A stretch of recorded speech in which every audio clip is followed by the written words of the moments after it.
All right. What is going on, everybody? This is Rand Althor 19, the man with the million, back again with another Xbox 2 podcast. And joining me, as usual, my homie, Jez Corden of Windows Central. What's going on, buddy? Hey man, sorry about skipping out on yesterday. What happened there was I forgot that we were an hour closer than usual because of America and Europe having different schedules for changing daylight savings time. So we're an hour closer than usual. Although, aren't they getting rid of daylight savings in America next year? I don't know. I think there was something passed in the Senate, I believe, to get rid of it, but I think it has to get approved by the House of Representatives before it could go ahead. So I don't know. We'll see. But yeah, so I set up the podcast and everything, and I was like, okay, let's do this. And Jez is like, oh man,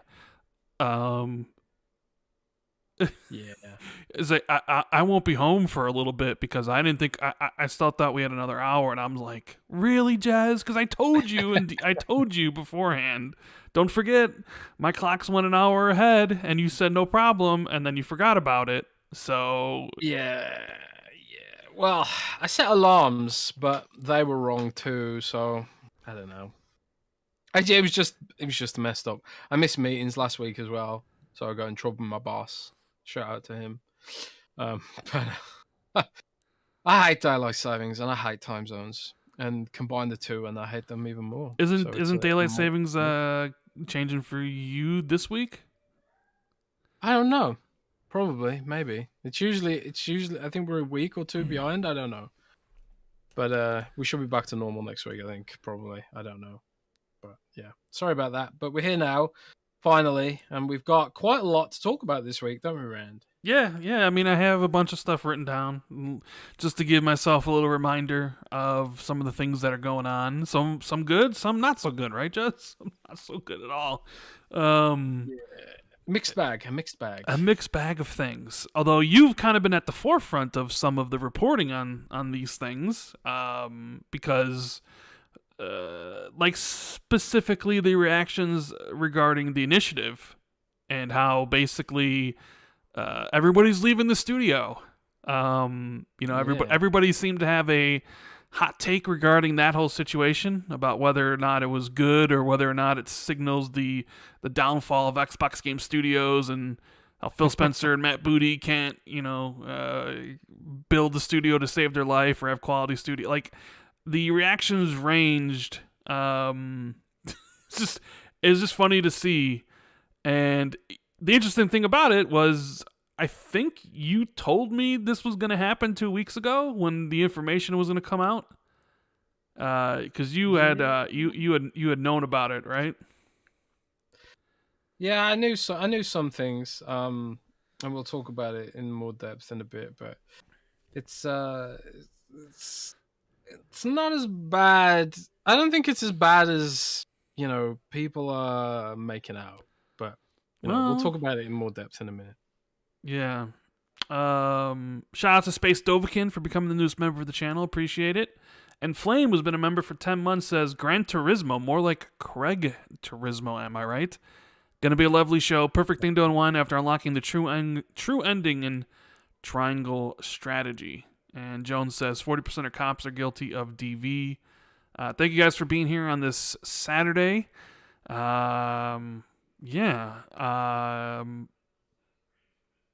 know what? It's funny because we've been talking about Elden Ring for so long. I was about to go into a spiel about what I've been playing and how I finished Elden Ring, but I know like chat doesn't want to hear it because that's all me and you've been talking about since it's all me and you've been playing. So I was kind of just like, what do I transition to?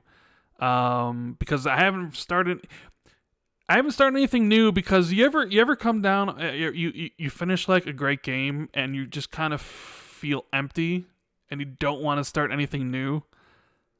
Yeah, I know what you mean. That's sort of how I felt after I finished Elden Ring, where it was like, well, I really want to play Tunic because that was the game I was going to play next. But I don't know. I just kind of felt a little bit empty after the 70 hours I put in Elden Ring, which, by the way, I had people calling me a cheater, Jez, and people calling me a liar in my tweet when I posted my stats. Apparently, I beat the game too fast or something, and I lied about using guides or something about that, which is odd because my whole thing being an X achievement hunter, which never really leaves, is normally like I will look for the fastest and best way especially the fastest way to complete something, because it's all about time, right? It's all about shortest amount of time to play something so you can play something else. But for the majority of the time I spent playing Elden Ring, I didn't look up shit. It was towards the end when I started looking up, okay, how do I need to do the bad ending? What are the steps needed to get some of these legendary items? How can I do all 3 endings in one go instead of having to do 3 playthroughs? Which, I knew about the cloud save trick because I'm an achievement hunter, and we've been using that since the dawn of the Xbox One. So it was nothing I already didn't know. So when I posted my stats and was like, hey, I hit level 60, in 70 hours or whatever it was, people were like, that's impossible. And there's no way you could do this without cheating and using guides and all that stuff. And I'm like, you sure? I mean, because I played the game the majority of the time in a party with my buddy Gopher, right? We were exploring Elden Ring together. We weren't playing the game in co-op. We were each playing our separate games, but we were in a party together. And it was really cool to play that game that way because one of us would find something and then tell the other one. So when we would get to that spot or whatever, that person would find it, right? But we didn't play it together. And, people were like, oh, you cheated. You farmed. The only thing I did, I think, was I killed a Knight Cavalry in Caelid super early. I think I got him to despawn. And I think that got me an extra 15 levels more than I probably should have had or something like that. But I didn't farm because yeah, there was this like thing where where he follows you up a path. Dude, and if you had farmed, it would have put your time up anyway, wouldn't it? Like I farmed a shitload because I end up getting a weapon. I'm like, oh man, I need some stats for this weapon. So I end up farming to get the stats to use the weapon I want to use. So I farmed a load, and yeah, I think I'm like, and also I've been doing a lot of stuff for guide writing. So I'm like 100 hours on my main save, and then like 40 hours on my second save. Because I made 2 saves for writing guides. But everyone plays Elden Ring at a different pace. Like, if you do, like, force your way through and kill the bosses by just learning them, you can do it much more quickly than if you actually just try and farm and overpower them, which is honestly how I'm playing. That's how I play Dark Souls. I just overpowered all of them. Like, you saw my video of beating Mog, the Lord of Blood. I just had my Mimic tier, I had my 2 Colossal Swords, and I beat him in less than a minute. That was like literally every single boss fight for me in that game. Just run up to him with my 2 swords, have my buddy, my Mimic tier, come with me, and it was over. Like, sadly nerfed now. Sadly nerfed, yeah, but yeah, that was. I didn't have a complicated build. I wasn't using like blood. I wasn't using Horfrust Stomp, or I didn't even use the Ashes of War. Like I didn't even change it off my first weapon. I literally just had 2 Colossal Swords. I pumped strength. I had like 50 vigor and 50 endurance, and I had both my weapons like maxed out. And I thought for the most part the game was really easy. And then especially it was just a joke once you got the Mimic tier. So I just kind of breezed through the game. I went everywhere. I thought I saw everything. And it was just looking for like, okay, I want to get the 1,000. So let me figure out how to get these legendary items and some of these quest lines, like Fia's quest line for the Deathback Companion. I wasn't really sure how to do, so I looked up that. But yeah, And it's funny to see because some people get so upset if you play Elden Ring a certain way. Like you play it in co-op, you're cheating. If you're Oh using yeah. magic, you're cheating. If you're doing this, you're cheating. And it's like the devs put all that stuff in the game for a reason. So, I wouldn't People necessarily call it gatekeep the reason. hell out of that stuff. They really do. They gatekeep it, and I don't know why. Like, I had this in Dark Souls too when I was playing Dark Souls last year. What did someone say to me? I posted a game clip and someone was like, "Oh, you're playing it on easy mode then?" And I was like, "Eh, what do you mean?" And they were like, "I can't remember the name of the armor set I was using, but I was using that really heavy armor set, the Black Iron set, I think." That you get from Arnold Londo, and he was like, "Oh yeah, that armor set makes it easy mode," and I was like, "It had better stats than what I was using. Isn't that what you're meant to do in an RPG? Use the stuff that has better stats?" It's crazy, man. Like, it is funny how people get all upset about the way you play these games, but they're gonna have to deal with that, I think, because I think Elden Ring is pretty much the mainstreaming of this genre, isn't it? Really, Yeah. loads of people are discovering it for the first time. Loads of people are, enjoying playing it the way they want to play, breaking the game using, Mimic Tier and Comet Azure and all the different, tools they put in the game for you to basically break it. Like, there's some stuff in there that has been nerfed, like the Hoarfrost Stomp's been nerfed, and Mimic Tier. My bro, the Mimic Tier's Tier's been nerfed. Yeah. He had my back the He's whole still game, really good Jez. though, isn't he? Mimic Tier had my back Yeah. the whole game. They nerfed him. But they didn't nerf Yeah. Comet Azure. No, they haven't.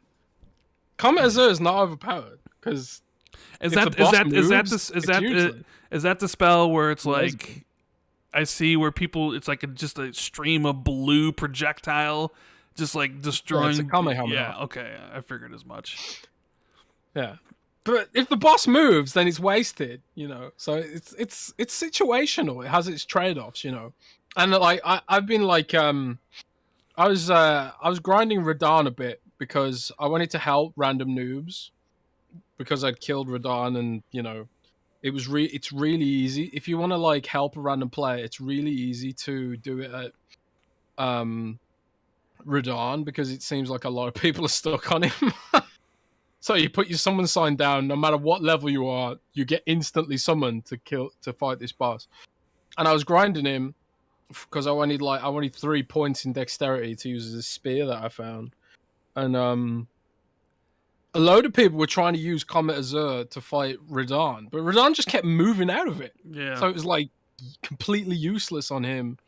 And it made me realize that like it wasn't as overpowered as some of the clips that I'd seen made it out to be, but I don't know. It's a good game, and it's gonna be hard to top. But Starfield's coming, so and I think Starfield. It's gonna be this year is gonna be the battle of Starfield and Elden Ring. I think for Game of the Year. You sure about that? Yeah, I do. I do think that. I believe that. I think Starfield's gonna surprise us. Well, I mean, I hope you're right about Starfield. We did get some new Starfield details. We did. More looks at concept art. I'm going to be interested to talk with you about that because there definitely seems to be a divide about how Microsoft is promoting Starfield versus how people want them to promote it, I guess. Oh. Jones says, happy birthday, Gaz, in the super chat. So yeah, Gaz from the wonderful Go On Live, or Game On Daily, Go Live show that usually is on Saturdays, a couple hours after us. He's in the chat. He's awesome. And make sure everybody wishes him happy birthday. Happy birthday, Gaz. Happy birthday. It's Gaz's birthday every day. Happy birthday, guys. Interesting super chat here from Xbox lost PlayStation 1. We got a troll in chat, Jez. Xbox Game Studios is a mess. Perfect Dark is canceled. Interesting. Oh, bless. Interesting. Bless him. Yeah. I always love people spending money to troll. So, I guess, yeah, Perfect Dark's been canceled. You got the inside scoop, my dude. Who are you listening to? Someone on Twitter? one of those PlayStation insiders that's literally wrong about everything, or one of those PlayStation insiders on YouTube that can't get a thing right about anything at all. Is that your source on this one? Because if so, then you're gonna. Never mind. Supernova says, greetings to all. Since we don't know the truth about what is inside the studio, but what was the project's true regarding the rumor that appeared last year that it was small and experimental, and now it's up to huge AAA? Well, that's what me and Jez are going to talk about when we talk about Perfect Dark, because you've kind of already put out tweets mentioning the fact that sort of like their initial pitch went by the wayside, and now it's just kind of traditional game, and that's one of the reasons why everybody decided to leave, correct? Yeah, pretty much. I'll explain more when we cover that topic, but yeah, there was a disagreement over the direction of the studio, and that's why half of the core team left. And it's like the headline says half of the studio quit, but it's half of the core team, which isn't the whole studio. So I think that's kind of an important point to make. But yeah, we'll talk about it more in a minute. Yeah. Achievement, who's been a member for 7 months, says patch 1.03 hit before the last two bosses. I cowardly stopped the update to have Sword of Night and Flame and Mimic not nerfed. Also, Bird Farm is best. Yeah, I did see some people being like, I'm not updating Elden Ring till I'm finished. I'm not going online and updating that game. I don't want that stuff. Because I know people personally who went out of their way to get the Sword of Night and Flame, and that was specifically nerfed. And I feel bad for them because they literally went out of their way to get that sword. And yeah. Yeah, I haven't used anything that's been nerfed. I haven't got the Mimic tier. I haven't got any of these weapons that got nerfed. So I've just been playing with. I haven't even got Comet Azure yet. I've been using regular Comet, which got buffed. Yay! All the magic spells I've been using got buffed because everyone was just using Glintstone Pebble because it was more FP efficient. So they rebalanced all the spells. So, and yeah, I don't know. It's all fun and games when things get buffed and nerfed randomly. Yeah, I know, right? I know that pain from World of Warcraft. Dave wants to know if there's any updates on Fables development. I haven't got anything at my end. I suspect we should hear something about it fairly soon in the next few months, maybe. You think we're actually gonna see something from Fable this year at E3? Possibly. I'm still digging into that at the moment, but we'll see. You see, I didn't think we'd see anything from Fable till next year because I had always pegged Fable as a 2024 game. In fact, I always pegged Perfect Dark as a 2024 title. So do you think? I mean, do you think Fable could potentially be next year? Or do you think it's maybe 2024, but they're going to start showing it off this year? I think there's a chance they show it off this year, or show something off for it this year, because I think one of the things Microsoft wants to dispel right now is this narrative that they don't have anything. So if they do have something to show Fable, I imagine they'll show it this year to contribute to that, but maybe not. Maybe they'll just let Bethesda do the heavy lifting, and then they'll come in with it next year or something.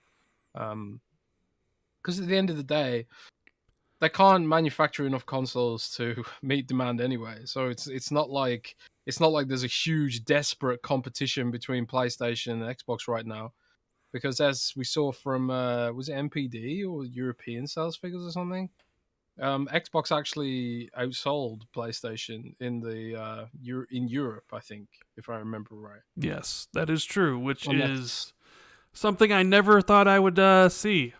Yeah, that's quite a shock. Outselling it in the US, sure, because Xbox is strong in the US. So selling it in the UK, yeah, that can happen.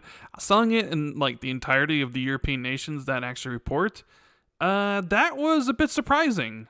It makes me wonder if Sony is just diverting shipments to places where Xbox is strong and not worrying about Europe that much right now, and being like, we can afford not to send items and consoles to Spain and Germany because the battle is in the US and UK and other places. Like, what is your read on that? I mean, I know there's the chip shortage, consoles are hard to get, and there's reports that it's going to go on, last for years.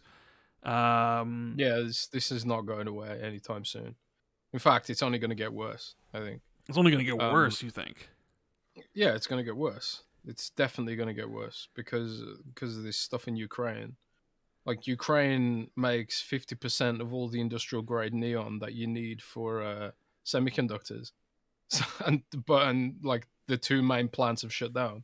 So if you thought the semiconductor shortage was going away this year, bet again that this is going to be going on for years. This the supply chain crisis with semiconductors, and obviously that impacts high end tech because you can't adapt the silicon for a PlayStation 5 or an Xbox Series X. It's harder to get the silicon for those systems, So, but that my read on it is what you said, is basically that. So it's allocating stocks strategically. It's not like Xbox has suddenly become more popular in Europe, and I'm sure that Xbox would be doing better this gen in Europe than it did if there was no semiconductor shortage. But yeah, the real reason is that it's all about stock allocations, which is also a reason why Microsoft doesn't need to fret too badly about some of the marketing stuff and rushing out to get Fable showcased and all that kind of stuff, because they can't make enough consoles to meet demand anyway. If there was this big competition and there was no semiconductor shortage, I think they'd be going harder than they are. Kind of like the Attitude Era with WCW, the Monday Night Wars and all that. Yeah. When they were both going really hard at each other. Now you're speaking my language here. WCW, NWO versus WWE, The Rock, Stone Cold versus Hollywood Hogan and Goldberg, and okay, now I know what you're talking about. Okay, who's who? Yeah, exactly. Well, what is PlayStation 5 WWE or are they WCW? What's Xbox in this scenario? Is Xbox ECW? What's Nintendo? Man, I don't know. Surely Nintendo's ECW, right? Nintendo's ECW, okay. Yeah, surely Nintendo's ECW. Bit rough around the edges. 1080p. That's at most. No, well, more like 720p, 20 frames a second. Bit rough. Games are a bit jagged, like ECW wrestling quality. So, I don't know. What do you think? I don't know. I don't know what to think. I want chat. PlayStation WCW. I want chat to answer this question. Which you had the three wrestling promotions during the 90s. Which one is each of the console companies? Is ECW Nintendo? Is WCW Xbox? Is WWE PlayStation? Thanks for bringing this up, Jez. This is very, very amusing to me. Very amusing. Maybe Xbox is ECW. Actually, I don't know. But man, that is a funny comparison to make. But yeah, I don't know. Well, thanks to the Infurious One for the super chat, although he deleted the message. And hey, Xbox lost PlayStation 1. You're gonna have to donate a lot more for me to read out what you say. So instead of it being $1.99, why don't you make that $19.99, and then I'll say what you actually put in there. Otherwise, get lost. If you don't got the cash, I ain't gonna say it because you're just a troll. Wolf Assassin says, "Hey guys, did you see that Clobrill's Xbox Game Studios first party release lineup? According to him, Contraband Avowed, Hellblade 2, State of Decay 3, and Project Mara are coming in 2023 in that order." I did see that. And I agree with him most, although I think he has Project Mara coming before Hellblade 2, and I disagree with him. I'm pretty sure he also has Hellblade 2 coming in 2024, if I remember looking at the chart. I do agree with him about Contraband coming in 2023, because I think it's already been. I think it was supposed to come this year and it got delayed. Avowed's supposed to be next year. Right. Do you agree with me on that, Jez, about Contraband? Yeah, the docs said that it was 2022 originally. Yeah, so Contraband was supposed to be this year, got delayed. Avowed's this year, or Avowed's going to be next year. So you got Contraband and Avowed. I don't think State of Decay 3 is next year, but I could be wrong. Jez, how do you feel about State of Decay 3? You know, Phil mentioned it on Xbox Era as a game he's looking forward to, as well as Starfield. Does that imply State of Decay 3 is actually coming sooner than people think? Maybe. I would still personally think State of Decay 2024 probably, but who knows? We could be surprised. I haven't seen anything of State of Decay from a sort of structural point of view. Like I've even seen gameplay of the Outer Worlds 2, you know. So I know like the Outer Worlds 2 is coming along. I've seen gameplay of Avowed, so I know that's coming along, but I haven't seen any gameplay of State of Decay yet, so I have no idea how far along it is, but you know, that's wait and see, I guess. And what do you think about the two projects from Ninja Theory, Hellblade 2 and Project Mara? Are they both coming in 2023? Is one 2023 and one 2024? Which one is first? I expect Hellblades first. Project Mara, I would not expect to see first, but it's hard to tell. It's hard to tell some of this stuff. It is. And Furious One says, say a prayer for the Ukrainian people, indeed. Yeah. A lot of horrible things going on over there. Hopefully it all gets ended quickly. Hereditary Bane says, is Starfield the savior of Xbox games this year? Well, it's definitely Jez's most anticipated game, is it not? I mean, what was that? Sorry, which game? Basically, Starfield being the savior of Xbox game studios or Xbox games this year, essentially. I know it's your. I know it's the one that you're looking forward to the most. Yes, Starfield's the big one for this year, I think. We've been without Todd Howard for a while now, so I would like to hope that. And he's saying all the right things to me. He's saying like it's more of a hardcore RPG than some of their more recent games. I think he was referring to Fallout 4 there, which was honestly more of a shooter with quests than a full-blown RPG, I think. But so it's good to hear that they're doubling down on the RPG aspects of it, saying all the right things. So I'm really hopeful for that now. And also the companion they showed off, it looked pretty cool. You see the robot they showed off? I did see the robot. Graphics seem to have taken a pretty, I'd say a fairly large leap from Fallout 4. Wouldn't you say? Yeah, it looks better. I will say though, I mean, it's a next gen only game. Correct me if I'm wrong on that, right? It's only coming to Series X, Series S, and PC. It's not Xbox One. Well, it'll be on Xbox One through cloud streaming, right?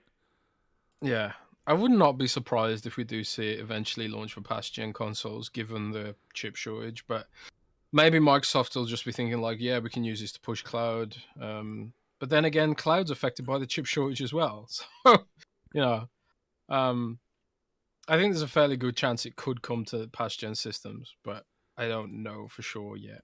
But I might try and dig into that to see. But I do think Starfield is affecting people's console purchase decisions right now. I know a lot of people who've picked up a Series S just for Starfield, you know. So, yeah. Cliff Watkins says, as an Xbox user, Game Pass announcements are more exciting than new game announcements. Any tease of something fun coming to Game Pass soon? Tunic is great, by the way. Yeah, Tunic was a surprise drop. Even, I think the developer or publisher, Fungi, they had come out in January and said it wasn't going to be a part of Game Pass.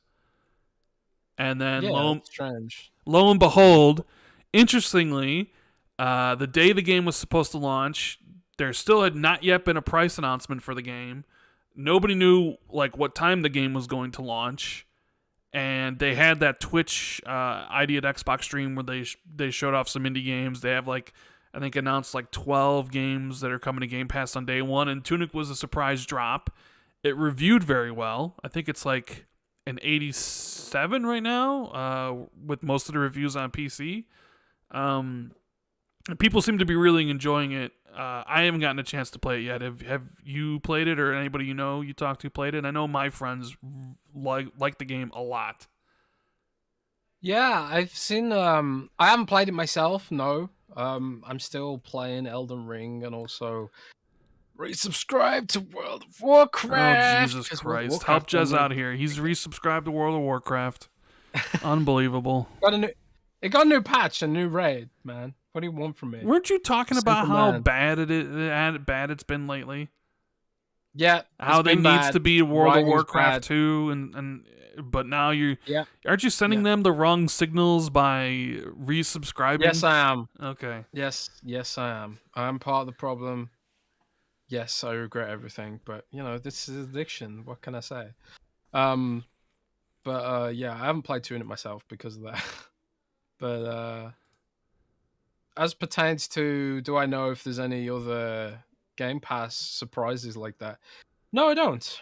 And that's the thing about Game Pass. Like, in January, they were probably like, we don't want to take the Game Pass deal, or maybe they weren't offered a Game Pass deal, and then Microsoft just were like, you know what, let's offer them a Game Pass deal. And, as far as we know, the way Game Pass deals are more often structured is they give them a bunch of cash up front, and then they get engagement bonuses, I believe. So it's good for the dev. They get a whole bunch of money up front, which is like guaranteed profits. And then if the game performs well, they get like extra engagement royalties or whatever, as long as the contract holds out. And then they also get like the sale at the end of being in Game Pass as well. So hopefully proves lucrative for the dev, and also creates a virality effect where more people get access, more people talk about it, and a lot of people are talking about it on Twitter right now, because not everyone wanting to play Elden Ring, right? Game's not for everyone. It can be frustrating and stressful, and some people just don't need that energy in their lives, and I'm frankly, I don't blame them. I don't blame them. But if you're not that kind of person, then Tunic might be more your speed, right? It should be, but Tunic has accessibility options where you can make yourself invincible and turn off stamina.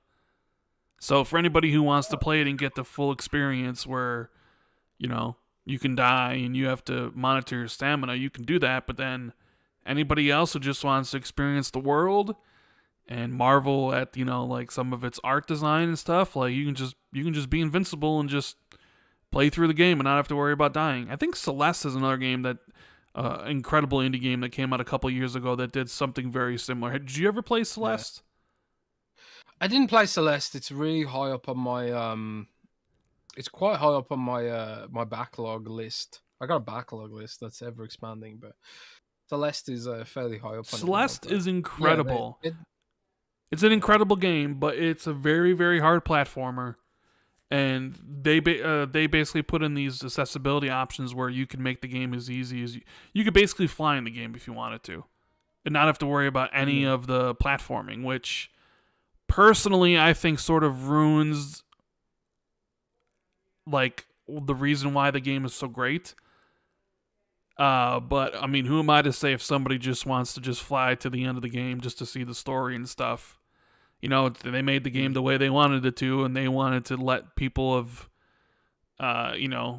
any skill set be able to beat it. So they have like you can turn on like, you can make yourself invincible, right? But like still, I want to be able to complete the platforming stuff, or you can make it as easy as possible. It's very interesting how Celeste did it.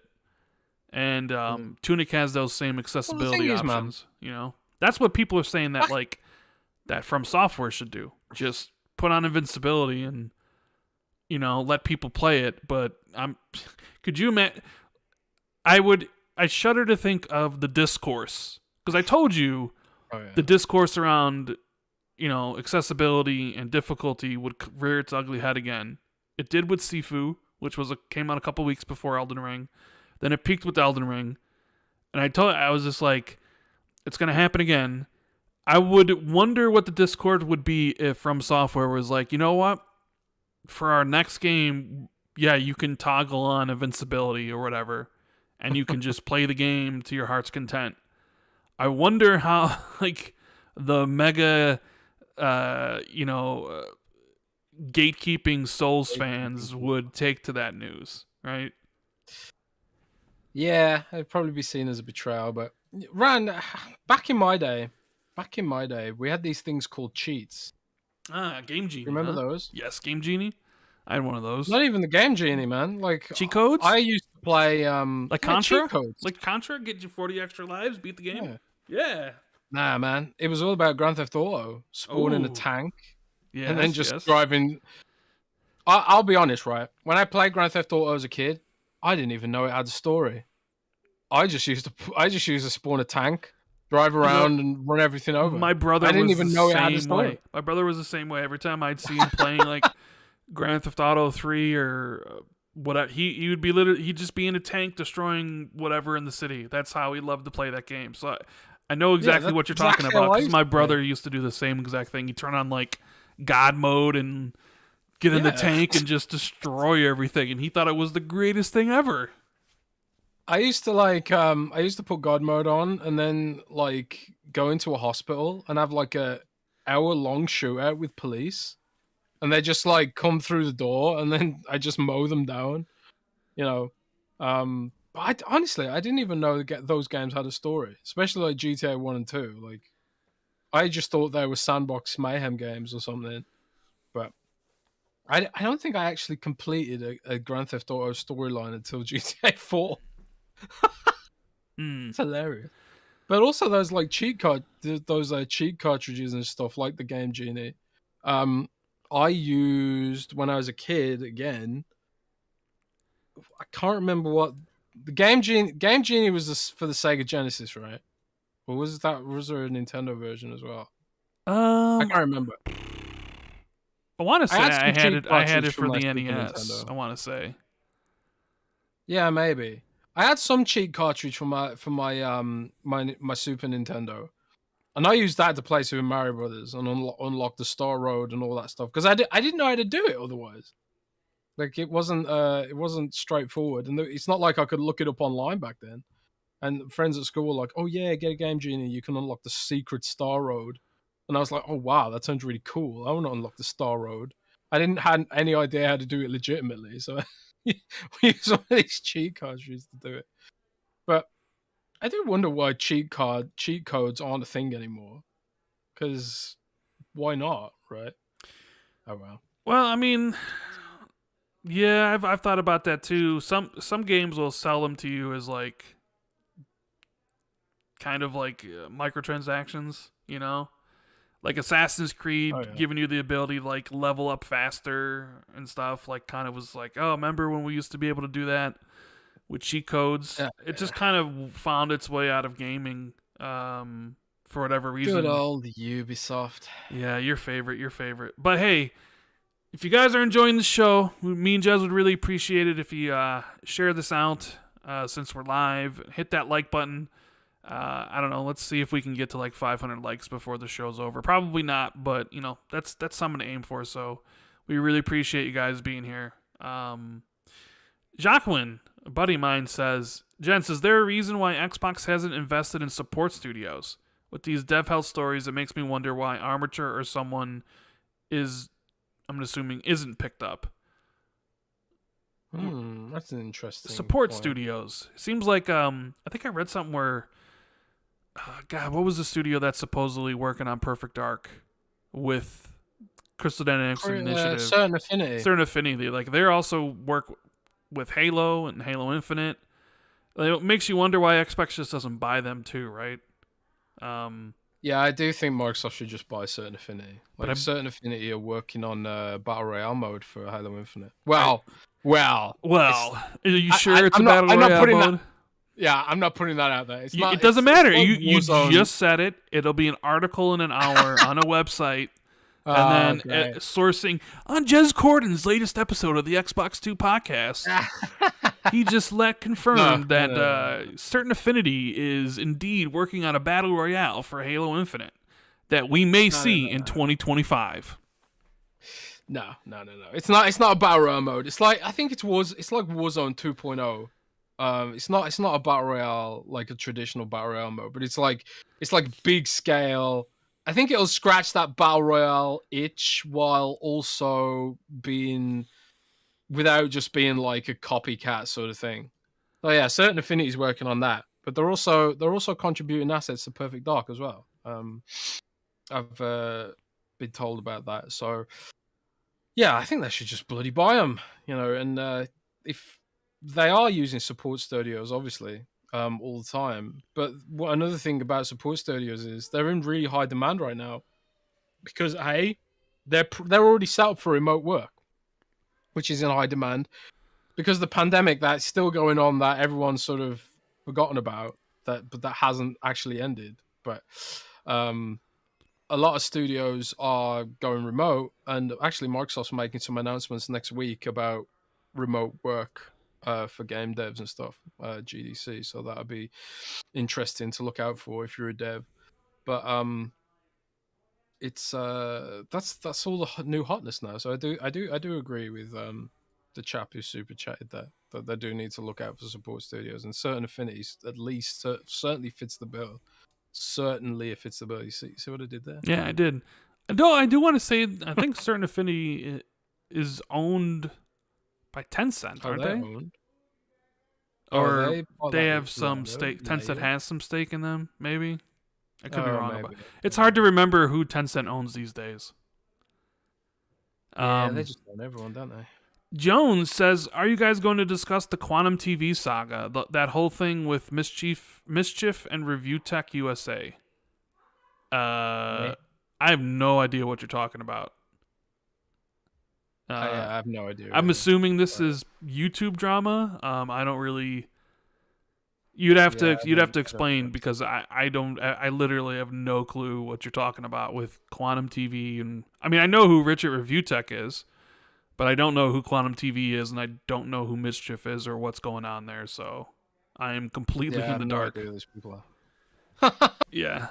Achievement says Jez the headphone head.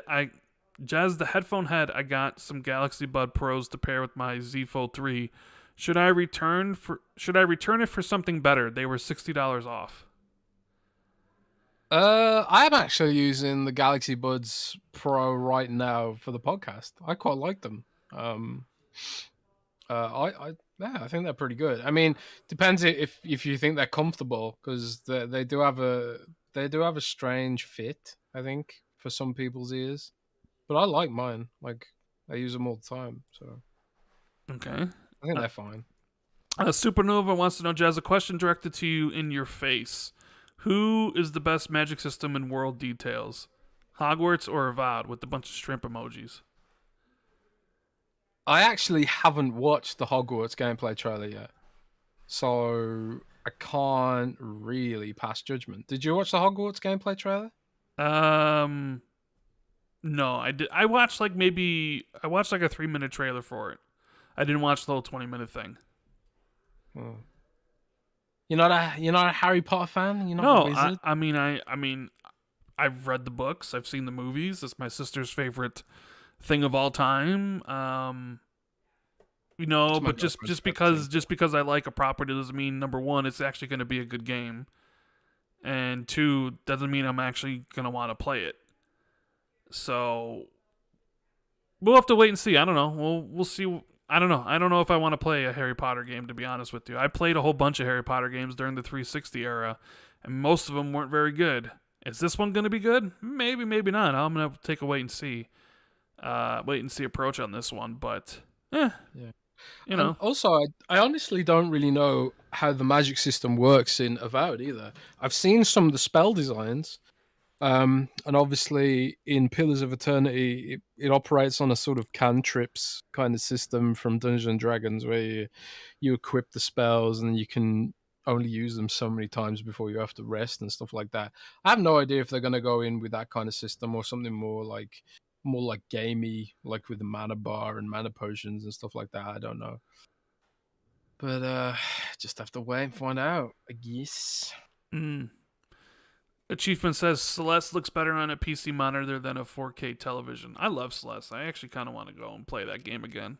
It was so damn good. Super Shroom says cheats lost popularity because they disabled achievements. That is true. A lot of games that did have cheats would then disable achievements and trophies. So for a lot of people, it was like, what's the point? Although the Tunic one, where you can disable or where you can put on invincibility and get rid of stamina, they don't disable achievements. So you can get all the achievements that you want being invincible. And same thing with Celeste. You could put on all the accessibilities and still get everything as well. So, you know, it's I guess it's whatever the developers of the games want to decide. Jones says it's hilarious and a bit sad about the whole richer review tech and quantum TV thing. I bet. Yeah, so you know what, Jez? Let's talk about something that's kind of upsetting a lot of people and is a head scratcher for me personally. We talked a little bit about it on the last show, but it definitely seems like it's not a glitch or something wrong, but it does seem like Xbox is indeed removing the direct share to Twitter for game clips and screenshots from the Xbox console, yes? Yes, they are. So, like, for those who don't know, if you're in the Xbox Insider preview program right now, I think everyone in the alpha and the beta rings, I don't know about the other rings, but at least alpha and beta, they can no longer share clips directly to Twitter anymore, which is really irritating because it's a feature that we've had for years, and also a feature Nintendo Switch has, and I believe PlayStation has, where you can just share a video clip straight onto Twitter without having to do any other steps or anything like that. And what Microsoft want you to do now is you click share to mobile, and then it slowly, very slowly, uploads your game clip to your mobile device. Far slower than it would be if you were sharing it to Twitter, by the way. And then it sends you a notification on your phone, being like, "Yeah, okay, now share it to Twitter." So then you have to upload it again, download it from the app, and then upload it to Twitter, wasting a load of data transfer by uploading and downloading it multiple times because for some reason Microsoft thinks that is efficient and effective way to do things. Now, Rand, I have heard that Microsoft is now one of the annoying things is Microsoft hasn't said a damn word about this. There's no mention of it in the patch notes. They haven't come out and spoken about it on Twitter at all. They've been very hush-hush and secretive about it, which is really annoying because, you know, they're taking a feature away from us. However, Rand, I have heard that there will be an announcement in early April that will explain some of this and also announce some other features. Now, I don't want to overhype this because it is Microsoft. So let's not get our hopes up here. But maybe they're going to announce like some like new sharing feature or some new sharing tools or something that brings some of this functionality back. But I don't think they're going to. I think this is going to be some kind of excuse, and maybe they're going to be like, "Oh yeah, we've made the app better, the mobile app." Maybe they're going to add some editing features to the mobile app. I don't know. But the fact of the matter is, I don't want to use my phone to upload these clips because I often just don't have my phone when I'm playing on my Xbox. So they're creating extra steps for me for no reason.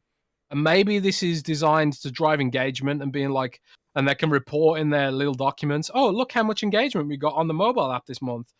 And it's all artificial because they took a feature away from us and forced us to use a mobile app, which is something that's increasingly irritating me about what these companies are doing. When they focus on engagement, they cheat. They cheat and they force us to engage in their platforms by doing stuff like this.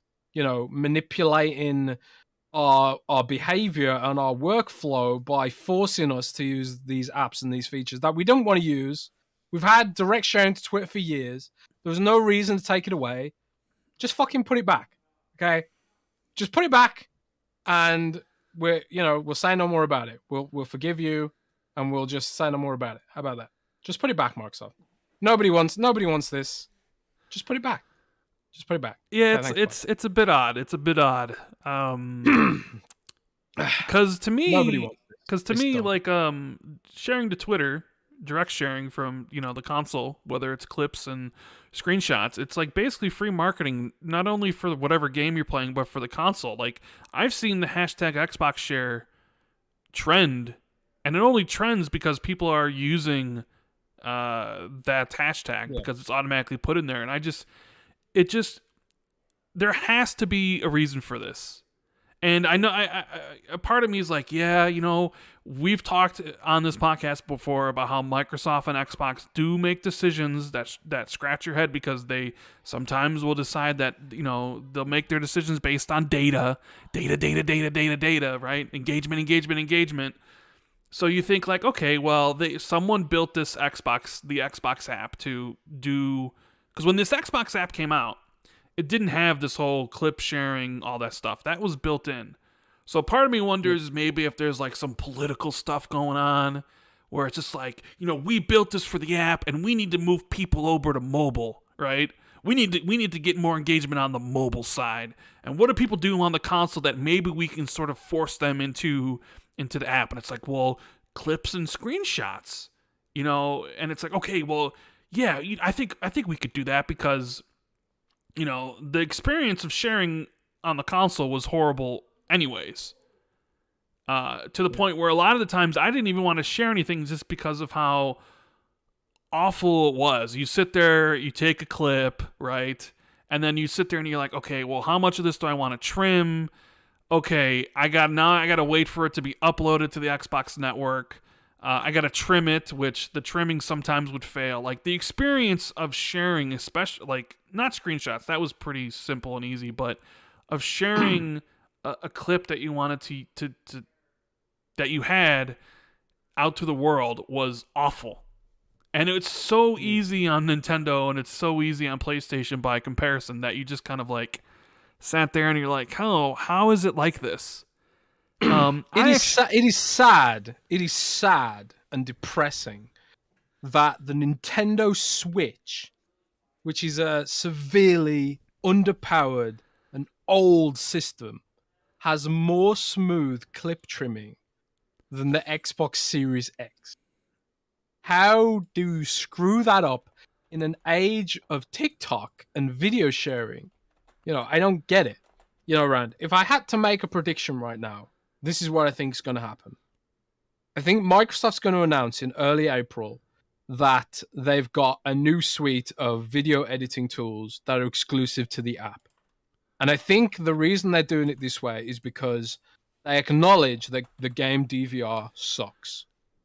But I think at the same time, because of the way the Xbox operating system is set up, and this is pure speculation, by the way, I have no sourcing on this. This is just like an educated guess. The way the Xbox operating system is set up, and the way that the operating system on Xbox has such little allocation for resources, they can't make a capable video editing app.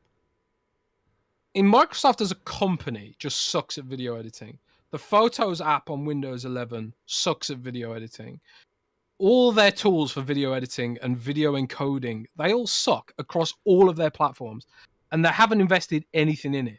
So I think what they're just doing here is they're just saying, screw it. Let's rip out all the game DVR stuff from the Xbox because we can't make it work. We can't make it work efficiently because we don't have enough RAM or whatever allocated on the operating system. Let's put it all in the mobile app and be like, and then let's blame the users. You guys wanted a better game DVR, so here you go. It's just in the app. And to pay for that, we're losing Twitter sharing directly, So I think this is the wrong way to go about it. And I think like if this is if this is what it is, if this is the decision that's been made, removing the Twitter sharing because they want to force us to use the app to justify investing in a game DVR tool that's going to be more robust than the app. And it's great, I'm no issues about having better tools in the app, and if what I'm speculating about is true, that they just can't do it on the box because they don't have enough resources or whatever. If they have to do it on the app, then fine. That's the way the Xbox is set up today, for better or worse, and we'll just have to deal with it. But there's no reason whatsoever to take away the Twitter upload feature. There's just no reason. If I want to share a quick, unedited 15-second clip from my Xbox without having to grab my phone, I should be able to do it. I can do it on my Nintendo Switch. Why can't I do it on my Xbox? It's not a big deal at the end of the day, but it also kind of is, because I've had this feature for years. We've had this feature for years, and they're taking it away. For as far as I can tell, no decent reason, So, but Brad Rossetti on Twitter, I might have pronounced his name wrong, and if I have, I'm sorry. But he said on Twitter that they're gathering feedback on this. So I suspect if enough people don't like their reasoning when they do announce why this is happening in early April, I suspect they'll do a 180. I don't. Because that's what Microsoft does. I mean, I like Brad.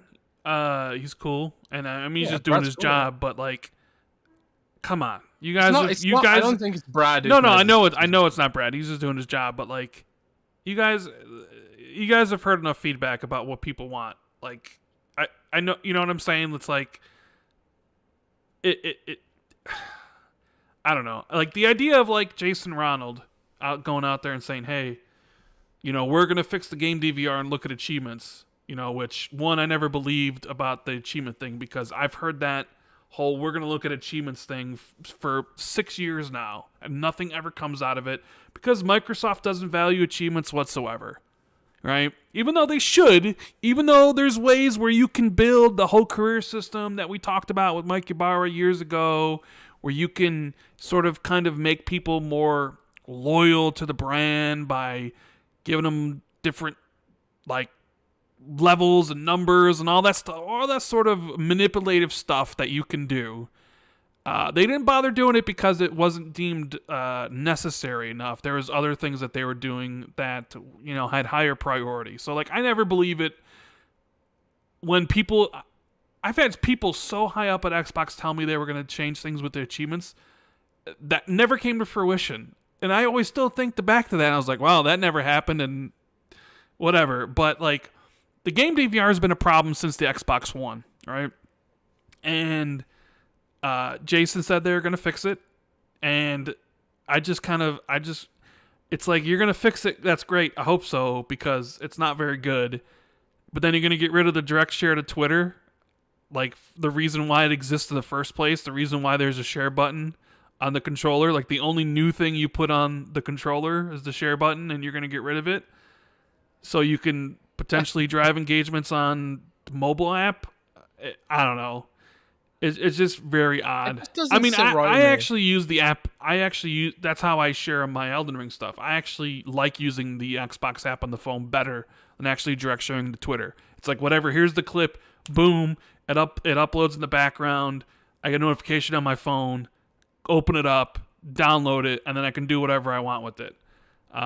But it's just odd to me. It's just odd. We'll just have to wait and see how everything pans out. But Installation 7 says you guys talked about Perfect Dark yet? Not yet. We haven't talked about Moon Studios either. But I wanted to mention this because that Stick brought it up. He said, Rand, I just saw the message on my YouTube comments that to call a number for a PS5, is that real? So I saw that somebody is pretending to be me on YouTube. They have my picture, but not my name. And they're running a giveaway for the PS5, and all you got to do is call the number in their name. Do not call that number. That is not me. I would not run a giveaway like that. That is just someone trying to probably fish for information or whatever.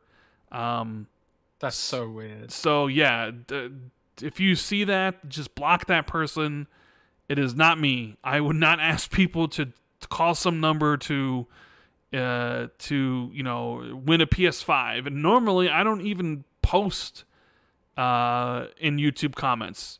So if you see someone who's me who's posting on like a Cold Eastwood video or dealer video, that ain't me because I never do. The only time I post is maybe a pinned tweet on my videos. So if you see that, just know it's not me. I would never ask people to like, hey, you want to win a PS5? Call this number. I would never in a million years do that. So, because Jez, you mentioned to me that you got some messages asking if I was hacked or something. Yeah, I had a couple of messages. People like, has Rand been hacked? Because they'd seen this fake Rand profile. Yes.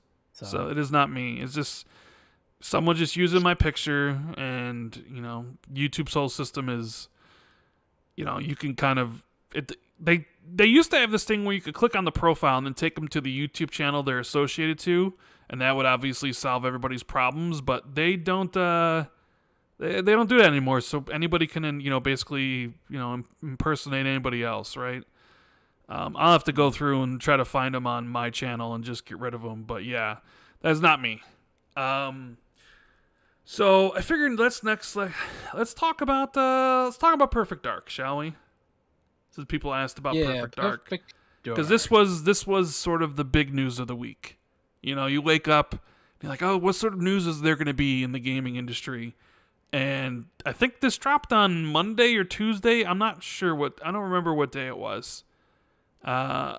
it was earlier in the week. It was earlier in the week. I got a message saying that there was going to be some bad Xbox news dropping. And I'm like, oh, okay, wonder what this is going to be. And I saw somebody on Twitter being like, basically say it was funny because this dude pretends to be quote unquote an insider, right? And he was like, rumor, the initiative is going to be rebuilt from the ground up or whatever. And I'm just like, okay, that's odd. And then it was just like and we had talked about it before, I think, because Drew Murray left last year, and the game director just left, and lead gameplay animator and all that stuff. So we were wondering what's going on at Perfect Dark, what's going on at the initiative, why is everybody leaving? And VGC wrote an article. They had some interviews with some ex-devs from the initiative. A lot of people left. A lot of people from the core team. And this was Microsoft's big Santa Monica studio. They hired a lot of world-class talent from like Rockstar and Sony Santa Monica, and Naughty Dog, and all these places to make like the ultimate Xbox studio, I guess. And people had pinned the initiative to be essentially Xbox's Naughty Dog. Like, they had a lot of hopes and dreams that you're hiring all these great people, you got to be making something incredible. And then it was like, oh, well, no, we're going to stay small and agile, and we're actually going to really co-develop. And people were like, that's weird. And a lot of people didn't want them to work on Perfect Dark, even though the rumors were tied to them from the start that they were. And yep, they're working on Perfect Dark, and people were like, oh, I don't really want to work on Perfect Dark, but whatever. And we saw the game in 2020. It's just a trailer. It's cool. Perfect Dark's back. I'm excited for it. Whatever. And then slowly but surely, like, every sort of news surrounding the company started getting, like, worse and worse. Like, okay, this person left, and then this person left, and this person left, to the point where, like, a lot of people have left. And, of course, this led to discussion of, is Perfect Dark in trouble? And then maybe a broader discussion of, does Xbox know what they're doing with their studios, right? Because you can't just focus just on one studio. It's got to be an overall, like, oh my God, Xbox must be a horrible place if everybody's leaving. So, Jez, you had known some of this about it because I think me and you had talked in DMs about it because you knew something was happening. What's your take on all this? What do you know? I know because you talked a little bit about it on Checkpoint, your kind of weekly show on Windows Central Gaming with Miles Dompier. Dompier. So what's going on? Is it as bad as people think? I mean, losing half your devs or whatever is definitely not a sign of great things, of smooth development at a studio for sure. What's going on at the initiative, and how's Perfect Dark gonna, how's that gonna basically come out, right? Like, should people be completely worried? Should we just give up hope on the initiative in Perfect Dark, or is it a little bit blown out of proportion? Well, I don't have like I only have one side of the story. So VGC, they spoke to ex-employees who used to work at the initiative, but I have sort of the other side of the story. I spoke to people who still work or familiar with what the initiative are doing, like internally at Microsoft, and so I have the other side of the opinion, but I still don't have a complete picture about what happened there. But this is sort of like my educated sort of my impressions of what went down ultimately, based on the raft of departures, and based on what I've been told, and what I've heard, and based on VGC's reporting. It does seem to me like there was a big falling out at the studio. The initiative was initially set up to be have an experimental or a flat kind of structure, with a very strict anti-crunch culture, and a very sort of like, I don't know, a more of a flat organizational structure, from what I understand. And that's partially why they're called the initiative. They were like taking an initiative to sort of build a new studio structure. That's the impression that I'm getting from some of this. And at some point during the development process, whether it was Microsoft corporate or Daryl Gallagher or someone, at some point someone was like, okay, let's make a game, you know. So they were looking at ways to do this. Now, you mentioned the fact that they'd said in interviews they wanted to stay small and nimble. That was at odds with community's expectations, right? Because there were those impressions that have sort of haunted the initiative from a job listing where they said they were going to be a quadruple A studio. Yeah, it was the job That was listings. Yeah, like that really is yeah, stuck in the craw for a lot of people about it being like quadruple A when there was really just like them job hunting, right? And from what I yeah, understanding, like the A's, the double A, triple A, quadruple A really just refers to budget a project, and it really doesn't mean yeah. anything. But of course, people kind of just ran with that. The first quadruple A game, right? And then, the studio kind of loses everybody, so everybody makes a joke of it. So continue. Yeah. I mean, this is the thing. This is the thing about trying to build an experimental studio when you're under the umbrella of Microsoft, because people have expectations of Microsoft. Microsoft's the $2 trillion company, market cap company. So people have huge expectations of Microsoft and Xbox. They're a platform holder as well. So like there are sort of limits on what you can do when it comes to like being experimental and being free and doing whatever you want. They announced the initiative as a Microsoft Xbox core studio, and there's expectations that come with that. Expectations like, we expect a game at least of the quality of Gears of War and Halo, at least of the quality of Forza. If you are this big massive rich company that enjoys the full blown benefits of Western capitalism, and they are an absurdly rich, absurdly powerful company. People have those expectations. We all have those expectations, and we should have those expectations. Frankly, Microsoft has a huge amount of wealth, and they've been very privileged. And we as customers invest a lot of money in their services and systems, so we have high expectations, and I think that's completely fair. So when it comes to managing expectations for the studio, Microsoft just has this sort of uncanny knack to not manage expectations well. And that whole quadruple A thing was really an inflection point about this. Because I think the community was expecting the initiative to be something more than a smaller, more nimble, independent-ish kind of studio that were making more experimental games. And then like you tie an IP like Perfect Dark to it, which has a lot of nostalgia attachment and a lot of emotional investment. You kind of can't experiment with that. You probably need to make something a bit more traditional. So at some point there was a sort of, I don't want to, I haven't, nobody used this word power struggle to me, but it does kind of feel like reading from VGC's reporting that there's some resentment towards how much Daryl Gallagher ended up sort of becoming the leader of the studio. Because essentially what has happened now is Crystal Dynamics, which is Daryl Gallagher's old studio, has come on board, and he's basically moved his whole dev pipeline from Square Enix to Microsoft, including his old team. So it does feel like some of the founding members of the initiative probably just didn't sit right with them. You know, they'd maybe upended their lives and moved house maybe, and you know, it's just speculation, but they took on this whole new project and this whole new idea to build a new kind of studio, a new modern kind of studio that had a very strong and very specific philosophy.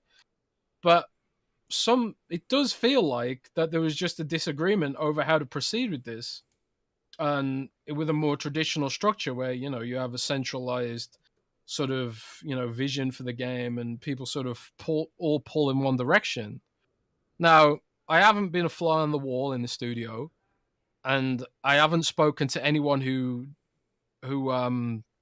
worked on the project, so I'm kind of going off VGC's reporting here and bouncing that off what I've heard from people who are still at Microsoft, um, and people who, you know, were in the know about this stuff. So, but the people who are still there and who are like working on the project, they feel positively about it. So it's not like that. And when I said on Checkpoint that I wasn't worried, it's because the people that are still working on it feel positively about the direction they're going in now. That like it's all the sort of, I don't know, the issues about what they were making and how they were going to make it and the structure of that.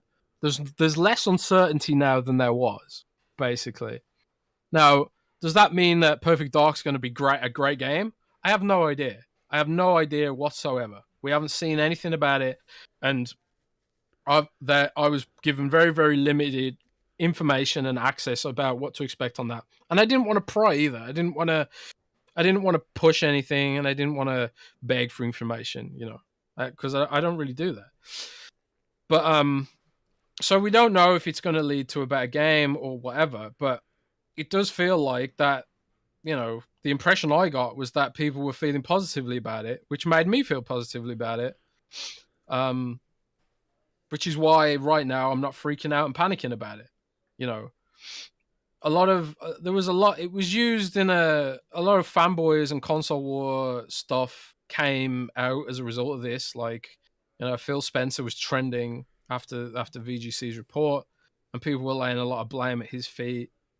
And you know, people were using it to bash Xbox and all that kind of stuff, and, you know, concern troll, where they were like, "Oh, I'm so concerned about Xbox. I'm so concerned. You know, what the hell are they doing wrong? You know."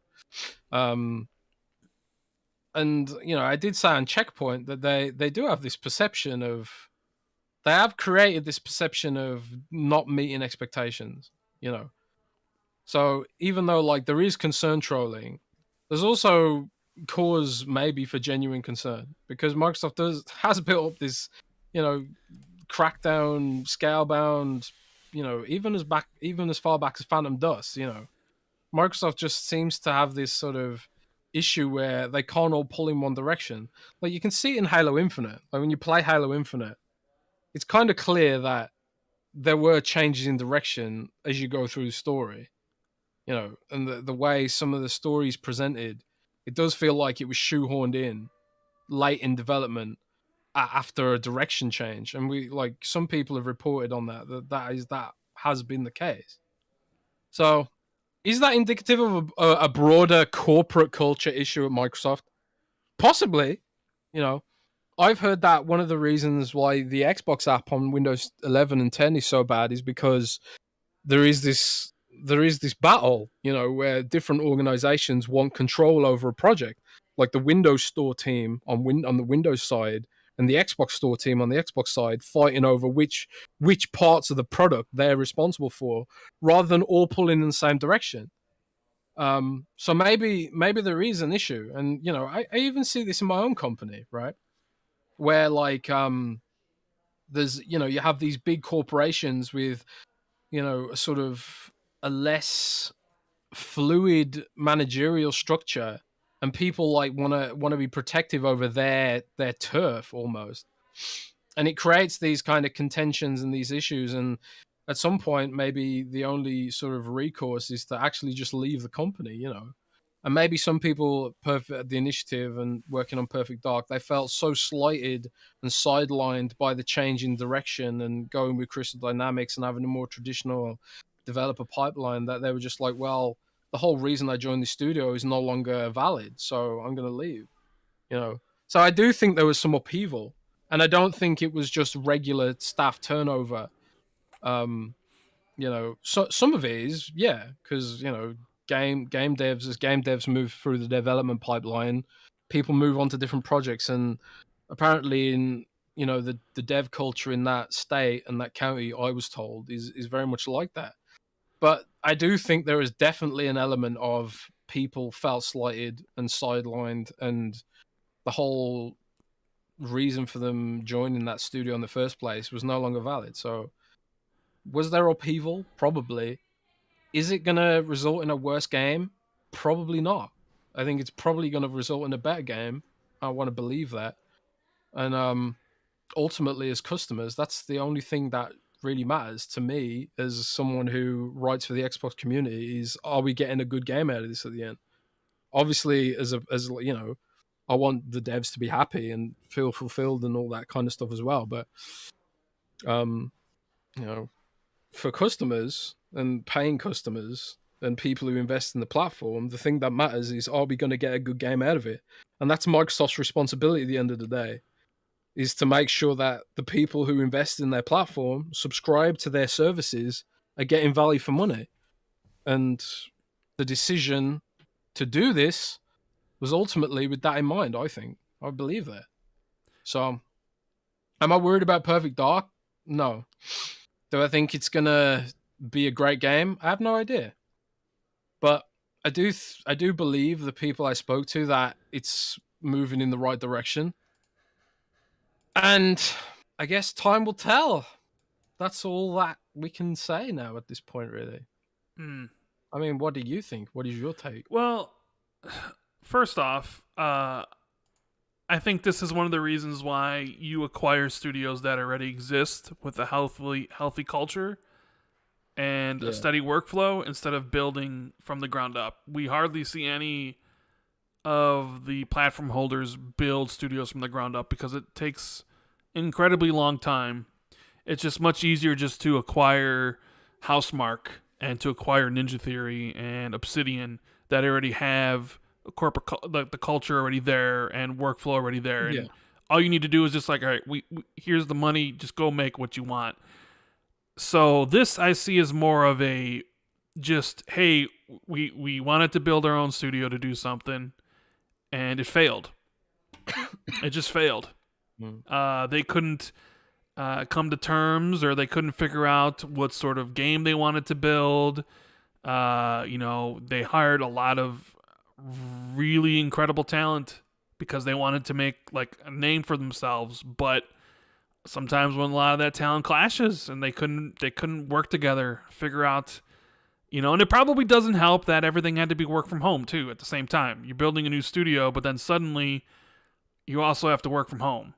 So you couldn't develop that company culture, and everything was just, it kind of just spiraled from there. So I think when Daryl, made the call to basically make a more traditional game than what they, I think, originally were planning on it, because I remember when the initiative was built and they were starting out, I remember hearing some crazy stuff about what the game was going to be. I don't know if you recall this. Remember?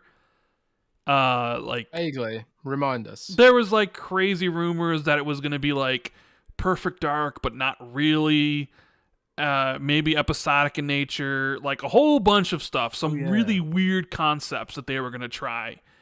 And then all of a sudden, suddenly it was just like, it's just a regular, straight up traditional game. and then Crystal Dynamics was brought on, and I could totally see the reasons why the people that you originally hired were probably affronted and were like, "What?" So now there's going to be, a lead gameplay programmer at Crystal Dynamics, like the same position as my job. I could totally see why, like, well, hey, that's not the reason why I signed on here in the first place. Was, not to.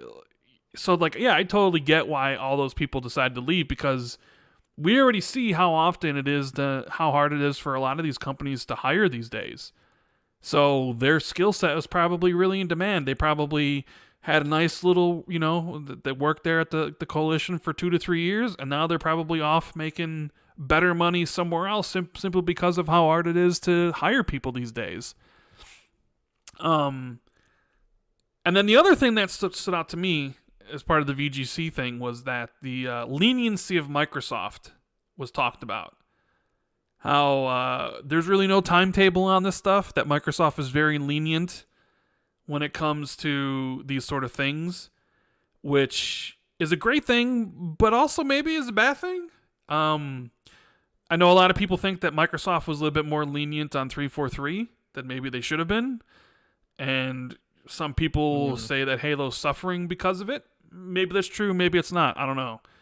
But it definitely feels like, according at least to that article, that like Microsoft was just like, hey, you figure it out. We're not going to get involved, which goes in line with the stuff that we've heard and the things that have been reported about Matt Booty and Phil Spencer, where like they don't really interfere. They let the devs kind of make what they want to make. And in this situation, would it have been better if Microsoft did interfere earlier? Like, if they had interfered earlier, would the studio still have been together? Or it's just kind of one of those things where you don't. This is one of the things that kind of bugs me about some of the media narratives that get put out there.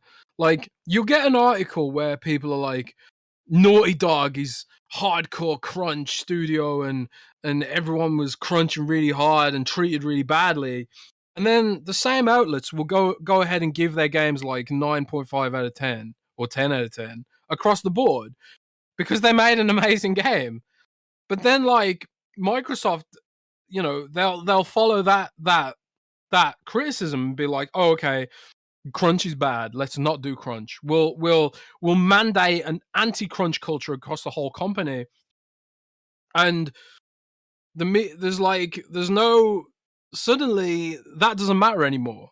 And the only thing that matters is Microsoft can't put out games fast enough, or Microsoft can't put out games as good as Naughty Dog, because they don't do this sort of crunch stuff.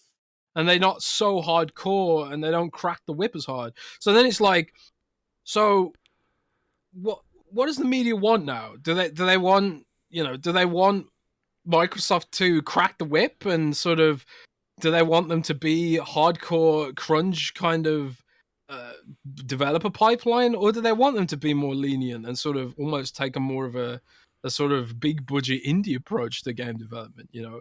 Like what do they want? And so, like, I'm not suggesting that the media is a singular hive mind consciousness, but you do see a lot of these outlets that are the same outlets putting out these conflicting kind of signals and these conflicting sort of ideas about whether or not it's a good thing that Microsoft does some of this stuff. So, disregarding the idea that it, of course, the media is not a hive mind and it's not a singular collective consciousness, but the results, the narratives that come out as a result of that sort of diaspora of ideas, that does affect how Microsoft approaches some of this stuff. So it's kind of like Microsoft will be thinking like, yeah, we need to be anti-crunch and whatever, which is good. But then like they can't, and then they get criticized for not being able to put out Naughty Dog style games. Does Naughty Dog need a crunch culture to achieve the level of quality in their games? I have no idea. I've never been a game dev at that level. I've never been a game dev at any level. In fact, the only game I've ever made was a Flash game where you click a button and then an animation happens. So that's hardly been any sort of game dev. I have no idea. I have no idea like what the relationship between crunch and hardcore, getting really strapped down, working really hard, going above and beyond. I have no idea if that is you can reconcile that kind of culture and that kind of behavior with also developers' well-being, but also getting things out on a timely cadence at a sort of high-end level of quality. Like Sony's having its own issues right now with lawsuits and stuff like that. I don't know if you've seen that in the news around this Yes, week as well with I have Sony. seen that. Um, Yes. Obviously, that's something different from crunch culture, but it's a lot of studios are looking at their culture right now, though, is the point, and like what and developer well-being, and rightfully so. But how do you reconcile that with the expectations that the media and the game reviewers and customers and us are putting on them as well? How do you reconcile all that? It's like being caught between a rock and a hard place, isn't it? So it's So an interesting discussion to have, and I don't know if we can solve it on a podcast. no, you definitely can't. But I would just want to say, like, I think the thing you talk about the media and the crunch thing, it's like, well, they go on and on about crunch, but then they give Naughty Dog games a 10 out of 10 or whatever. It's because Yeah, I honestly think the media doesn't really care about crunch. It's more about the outrage and the clicks. Like, oh, how dare you do this? How dare you have somebody work 60 hours? Because outrage also pushes clicks, right? But then when the end product comes out and it's really good, like, I think that's all really people care about, really, is the end product. Most people don't care about how things are made. I mean, look at our cellular phones, for example, right? Most people don't care about the ins and yeah. outs of how the sausage is made, so to speak. They only care about whether or not it tastes good at the end, right? Nice. So I think that's how most people operate. As for this whole thing, I think also the reason why this is a bit more blown up and a bit more like the discussion about whether Xbox has a problem is because of other games that Xbox has shown off in the past that didn't come to fruition. You mentioned like Crackdown 3 shown off 2014, came out in 2019. Bad game in my opinion, right? Some people will say it's a good game. It's whatever. Sea of Thieves didn't launch great, but now it's incredible by all accounts from the people that love it. State of Decay 2. But more recently, Everwild was basically soft rebooted. A game that was shown off in 2019, and a game that we don't know anything about. And then a lot of people talk about the issues that Halo Infinite has. So, we haven't really seen a lot of games from Microsoft's acquisitions. From like the Ninja Theories to the Obsidians and the Inexiles, right? I mean, you add Bethesda, so they're looking at, okay, yes, last year Microsoft had an incredible year, won Publisher of the Year, and I wanted to bring that up when you were talking, but you were on point that I didn't really want to stop you, but like, Yeah, they did publisher. better than anybody thought, quicker than anybody thought, averaging like an 87, right? You got to give them credit. But you have here Perfect Dark, and you have Everwild, and then you add in the problems that a lot of people feel Halo Infinite has, and that's 3 games, and people look, well, those games all have problems, so there's got to be an issue. Because it's just easier to say, well, there's an overall issue at Xbox rather than like, just an issue with that game and an issue with how that studio was built and what they were trying to accomplish. So people present it as like an overall issue, like the problem with Perfect Dark, or even if there is a problem, because from what like I saw Jeff Grubb talk about and what you're saying, it doesn't really sound like there is. In fact, I think Jeff was saying that he still expects it to come in 2024 or whatever. So it's just that it's all about perception again. Is that, Xbox really hasn't shown a lot of stuff. And some of the games that they've announced over the past couple years, two of them have a perception problem. Basically, two games being rebooted. So a lot of people look at that and be like, well, maybe there's an overall problem with Xbox, and that's some of the reasons why that might factor into some of the reasons why they haven't showed anything, I think. Personally, I just think they sort of bit off more they can chew with the initiative, and I think the pandemic really sort of prevented them from kind of bonding. And it was just like, you know what, this isn't working, so we're bringing on Crystal Dynamics. And that was the end. It was like, all right, all these people that signed on for a specific reason, that reason was gone, and it was just like, we'll see you later. Everwild, I mean, I still don't know why they revealed that game that early, and, you know, especially when they didn't really know what the game was, and now they got to kind of take it back to the drawing board. Sort of is what it is. Personally, I think Crystal Dynamics is a very talented developer, so I'm not really concerned with Perfect Dark at all. The only thing that kind of just bothers me, it's like, well, there's probably another game was essentially announced way too early, revealed in 2020, and we probably won't see it until 2025, maybe 2024 at the earliest. It's like, and I understand why they announced it when they did, recruitment and all that stuff. I get it. Sometimes the announcements of these games aren't for us. It's more for trying to, you know, hire more developers. But, you know, I just think sometimes Xbox has this problem where they just announce stuff before they're ready.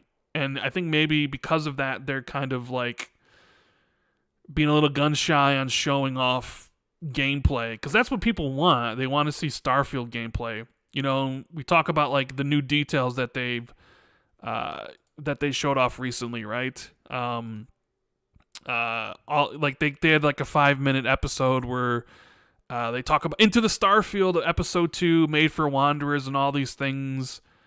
You know, that with Todd Howard and a couple people sitting around and, you know, showing off like concept art and these ideas. And there's a segment of people that are like, that's really cool. Like, I want to learn more about the world, right? And I think like, hey, I think Xbox really feels confident about Starfield. They don't, like, you have these features already talking about Starfield. It seems like they're marketing it already. They must feel incredibly confident about the game if they're doing this, because they didn't even do this for Halo before launch. I haven't seen Xbox do this for a game ever, basically. This sort of like long tail promotion. But then there's another group of people that are like, there must be something wrong with Starfield, because where's the gameplay? We're essentially, you know, what is it, 8 months out from the game releasing? We haven't seen anything. All we've seen is that one trailer, and they keep on showing off concept art. How can you get excited about concept art? Where's the gameplay? So there's a lot of people that think like, well, Microsoft is hiding something. And then you combine that with like the Perfect Dark problems and the Rare issues, and some people think this is more of an issue of Microsoft in general. I don't know. How do you feel about that, Jez? Like, I think you have to look at the way Fallout 4 was presented, man. Well, no, but I don't. No, you're 100% right. People forget that Fallout 4 presented in the same way. But I don't know, like, number one, I can't get excited for these little diary things. I don't know about you, but like dudes sitting around talking about what? You didn't watch it? I mean, I'm not hyped for it either. Gameplay, please. Well, no, yeah, that so I like also just remember. I don't get excited for concept art. I don't even really get excited for CGI trailers. So like dudes sitting around talking about a game isn't going to do anything for me. But it is part of the hype cycle of them advertising the game. But to me, I see all of this kind of intertwined. I see the Perfect Dark thing and the Everwild thing and this idea that Xbox doesn't know what they're doing, like tied into the idea of them not talking about Starfield and showing Starfield gameplay like they're hiding something, like there's an epidemic problem at Xbox regarding this sort of stuff. When I don't feel it's related whatsoever. I feel like this is just how Todd wants to advertise Starfield. And I mean, they've already said when we're going to see gameplay of Starfield. It's going to be in summer during the June showcase. I mean, we already know this. We knew this last year. So I don't know why suddenly this is a big deal. Um, I but think like you hit the nail on the head when you said like, you know, is this indicative of a wider issue at Xbox, or is it just or are these sort of like problems in isolation? yes, And isolated cases. one, yeah, and one of the reasons why I think it's being presented as a problem at Xbox is because it's a simpler narrative to put into a headline. It's a simpler narrative for a video title. It's a more dramatic, more movie-like thing that betrays the complexity of running an organization that's as big as and as complex as Microsoft and Xbox within it. You know, and it's easy to sort of like it's easy to it's easy and almost desirable to simplify things down into a sort of like, oh, it's a company wide problem, but it really does betray the complexity of what's actually going on at all these studios with multiple moving parts and multiple gears and personalities and people and the human element that we so often forget. And it's like you say, people don't care the sausage is made. They just want the sausage. They want the delicious, juicy sausage, man. They just want that sausage. I like sausage, Rand. Do you like sausage? It depends, yeah. Yeah, no, it depends. I don't want to Of see course. how it's made. And I was somebody who worked at KFC for a year, so I got to saw how KFC Really? was made, and I never ate KFC again. I never really ate fried chicken again because Really? once you get a peek behind the Oh curtain, no. you're like, I don't know about this anymore. But I don't like the sound of that. Space Dovican says sounds like the Dream Team tag on. Sounds like the Dream Team tag on the team sent the wrong message and put a lot of pressure on the team.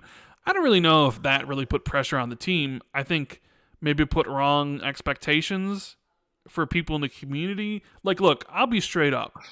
The Xbox fans on Twitter and YouTube, myself included, hyped up the initiative. I made videos about the initiative.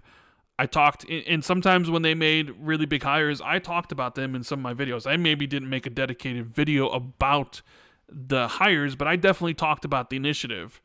And I'm not the only one who did. So maybe you can probably definitely place some blame at my feet about like talking Oh, it's about all your them. fault, Rand. Well, I'm just saying I'm at least willing to admit that I bear some of the blame for that. I'm not the only one. I think Windows Central probably deserves some of it too. You know what I'm saying? No, nah. Yeah, yeah, yeah. We use measured language at Yeah, Windows no, Central. measured It's language fine. my ass. Um, measured language But my dude, ass. No, but all I'm this is the dynamic when you're a platform holder. Everything is more hyped when you're a platform holder. But when Nintendo announces a direct, people go nuts. They yes. go literally crazy. So I don't think Microsoft. I'm still not sure if Microsoft realizes that they're not just a regular publisher. They're a platform holder. So they're a platform holder under a $2 trillion market cap umbrella. So of course the expectations are wildly different. But within those teams, they have a different expectation because they know the reality of things. They know the reality of their budgets. They know the reality of their timescales, and they often aren't in line with our expectations as people who know how much Microsoft's market cap is. A lot of Microsoft's market cap ain't going towards gaming; it's going towards cloud technology and Azure and competing with Amazon Web Services. That's Microsoft's main battle is Amazon bloody Web Services. And the Xbox stuff is like a happy accident, which we get to enjoy as a byproduct of Microsoft building cloud tools for game devs. Oh, Bran, hello. Yeah, I'm listening. I'm just muted for just continue. Okay. Well, it's I don't know. It is what it is. It's more complex than the narratives give it credit for, and I don't know. We'll just have to see how it all goes down in the end. But I ain't worried. I ain't worried about Perfect Dark. I ain't worried about it based on the reports. And I ain't worried that there's a wider problem in Xbox because I think these are sort of isolated issues. Whether or not Microsoft needs to crack the whip and take a more direct approach and sort of be a bit more strict, I don't know. That's up for debate. And but it probably should be debated by people who at least have better knowledge of what it's like to be in that situation, you know. Because I don't know what it's like to be a AAA game dev. I don't know what it's like to experience crunch. You know, I work a lot, but I really like working a lot, you know. And also, blogging is not as hard as programming. In fact, it's not even in the same universe as difficulty. You know, programming uses far more brain power than blogging and far more brain power than making a YouTube video, frankly. So, it's a different kind of grind, you know. So that's not for me to sort of speculate on. But I don't know. I'm Yeah. curious what chat thinks. So Arigato Sir in Super Chat says, Perfect Dark will be fine. My concern is what happens if Xbox doesn't acquire Crystal Dynamics. Also, it's weird the initiative Twitter unfollowed everyone on Xbox but Crystal Dynamics. Love the show, guys. So yeah, that's also an interesting point is if Crystal Dynamics is making the initiative, or if Crystal Dynamics is making Perfect Dark, and there's some signs that they want to turn Perfect Dark into a franchise, because I think somebody was recently hired for that, like a Perfect Dark franchise manager. You know, they want to turn Perfect Dark into a franchise just like Halo and Gears and all the others. But what happens if, you know, hypothetically, Sony ends up buying Square Enix and then acquires Crystal Dynamics because of it? Now your publisher, they don't, you don't have the team that made the game. Is that going to be an issue? Yeah, I mean that's the danger, right? You know, everyone is expecting Sony to finance and gun for a Square Enix acquisition, and I honestly think they should do it. You know, Sony is in desperate need of a service pillar, and Final Fantasy XIV Realm Reborn is one of the biggest service pillars out there right now. As Final Fantasy Realm Reborn is propping up all of Square Enix's failures right now, like Babylon's Falls and all that stuff. So, like, you know, they'd be a good get, and I think Sony would. I think Sony would probably would crack the whip, and they'd be like, you know, we can lose some of these extraneous projects you're doing. You know, a lot of, and I think they'd restructure their Western publishing arm a lot because Square Enix has clearly mismanaged that aspect of their business. Looking at Metacritic, Mr. Matty Plays put out a great tweet showing like all the recent Square Enix Western games that had just hit like between 60 and 70 Western Metacritic. games? I thought that was just their games that were games as a service. Like Babylon Falls is you know, that's platinum. That's Japanese. Yeah, But I yeah, misspoke. they have a lot. service. They definitely have some issues. Yeah. For sure. I kind of thought the same. It's like, okay, well, if you have Crystal Dynamics make it, and let's say it turns out great, and you want to turn Perfect Dark into a franchise, but Crystal Dynamics is owned by a third-party publisher. So I've always thought this all ends with Microsoft acquiring Crystal Dynamics from Square. It seems that way. I mean, Square is throwing them under the bus. Square is like, it's worth more to us for you to work on somebody else's game than a game for like, you know. But then the Activision acquisition happened, and I thought, well, this might throw a monkey wrench into everything, or maybe it doesn't. I don't know. But it's like, yeah, well, what if Sony comes in and buys Square Enix next week, next month, and now you're Perfect Dark developer? What if Sony wanted to be petty? Let me ask you this: what if Sony wanted to be so petty? You know, because we know that if Xbox wanted to, you know, they could essentially void the contract of Deathloop and Ghostwire Tokyo. It would cost them probably some money. They'd have to probably pay Sony, but they could be like, all right, that exclusivity contract doesn't exist anymore. Game's coming out on Xbox. What, right? I would imagine there's also, like, what if, and like I said, I'm not a game developer. I don't know any of these contracts. I haven't seen them, but like, what if Sony was so petty where they ended up buying Square Enix and then literally pulled Crystal Dynamics off of Perfect Dark. And it's like, you know what? Yeah, You're not working on FOMO. Microsoft's game anymore. You know, if there's a poison pill in that contract for killing it, we'll pay it just to just to get one over on Microsoft.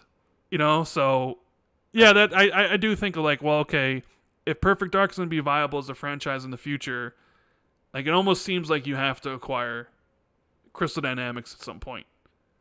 And I sort of almost do feel that maybe Sony's going to try to acquire Square Enix at some point, so maybe that's got to be done sooner rather than later. Space Dovikin says one thing was weird that they post all this PlayStation veteran devs known for doing amazing third-person action adventure games. Then Perfect Dark is a FPS. That's true. That did actually weird a lot of people out because they were expecting, you know, Perfect Dark to essentially be a third person, but then it was first person, right? So Is it confirmed to be first person? yeah, yeah. Interesting. Yes, they. I didn't know that. It is. Chris R says, "Is Microsoft's 18-month contract restriction starting to show in its games?"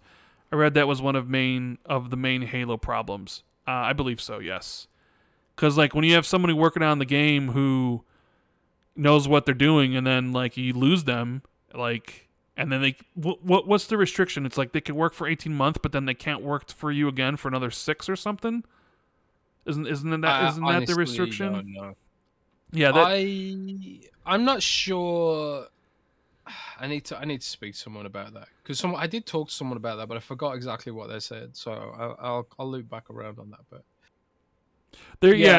this goes back to what I say about the corporate bullshit, you know. And I see in my company, like I make this joke about my company that, you know, if I want to invoice a pencil, it's like I got to make a business case for it. I got to write a business plan for this pencil. You know, it's what my company's like, and it's what corporations are like, because people get really protective over their part of the business, and they're like, oh yeah, if you want to invoice a pencil, you got to speak to this manager, or it'll get you know emo about it, you know. So I don't know. What else we got here? I believe that Microsoft could overcome some of that stuff, but. Space Dovikin says, longtime Bethesda fans are enjoying the promo. I think people enjoy the promo for what it is.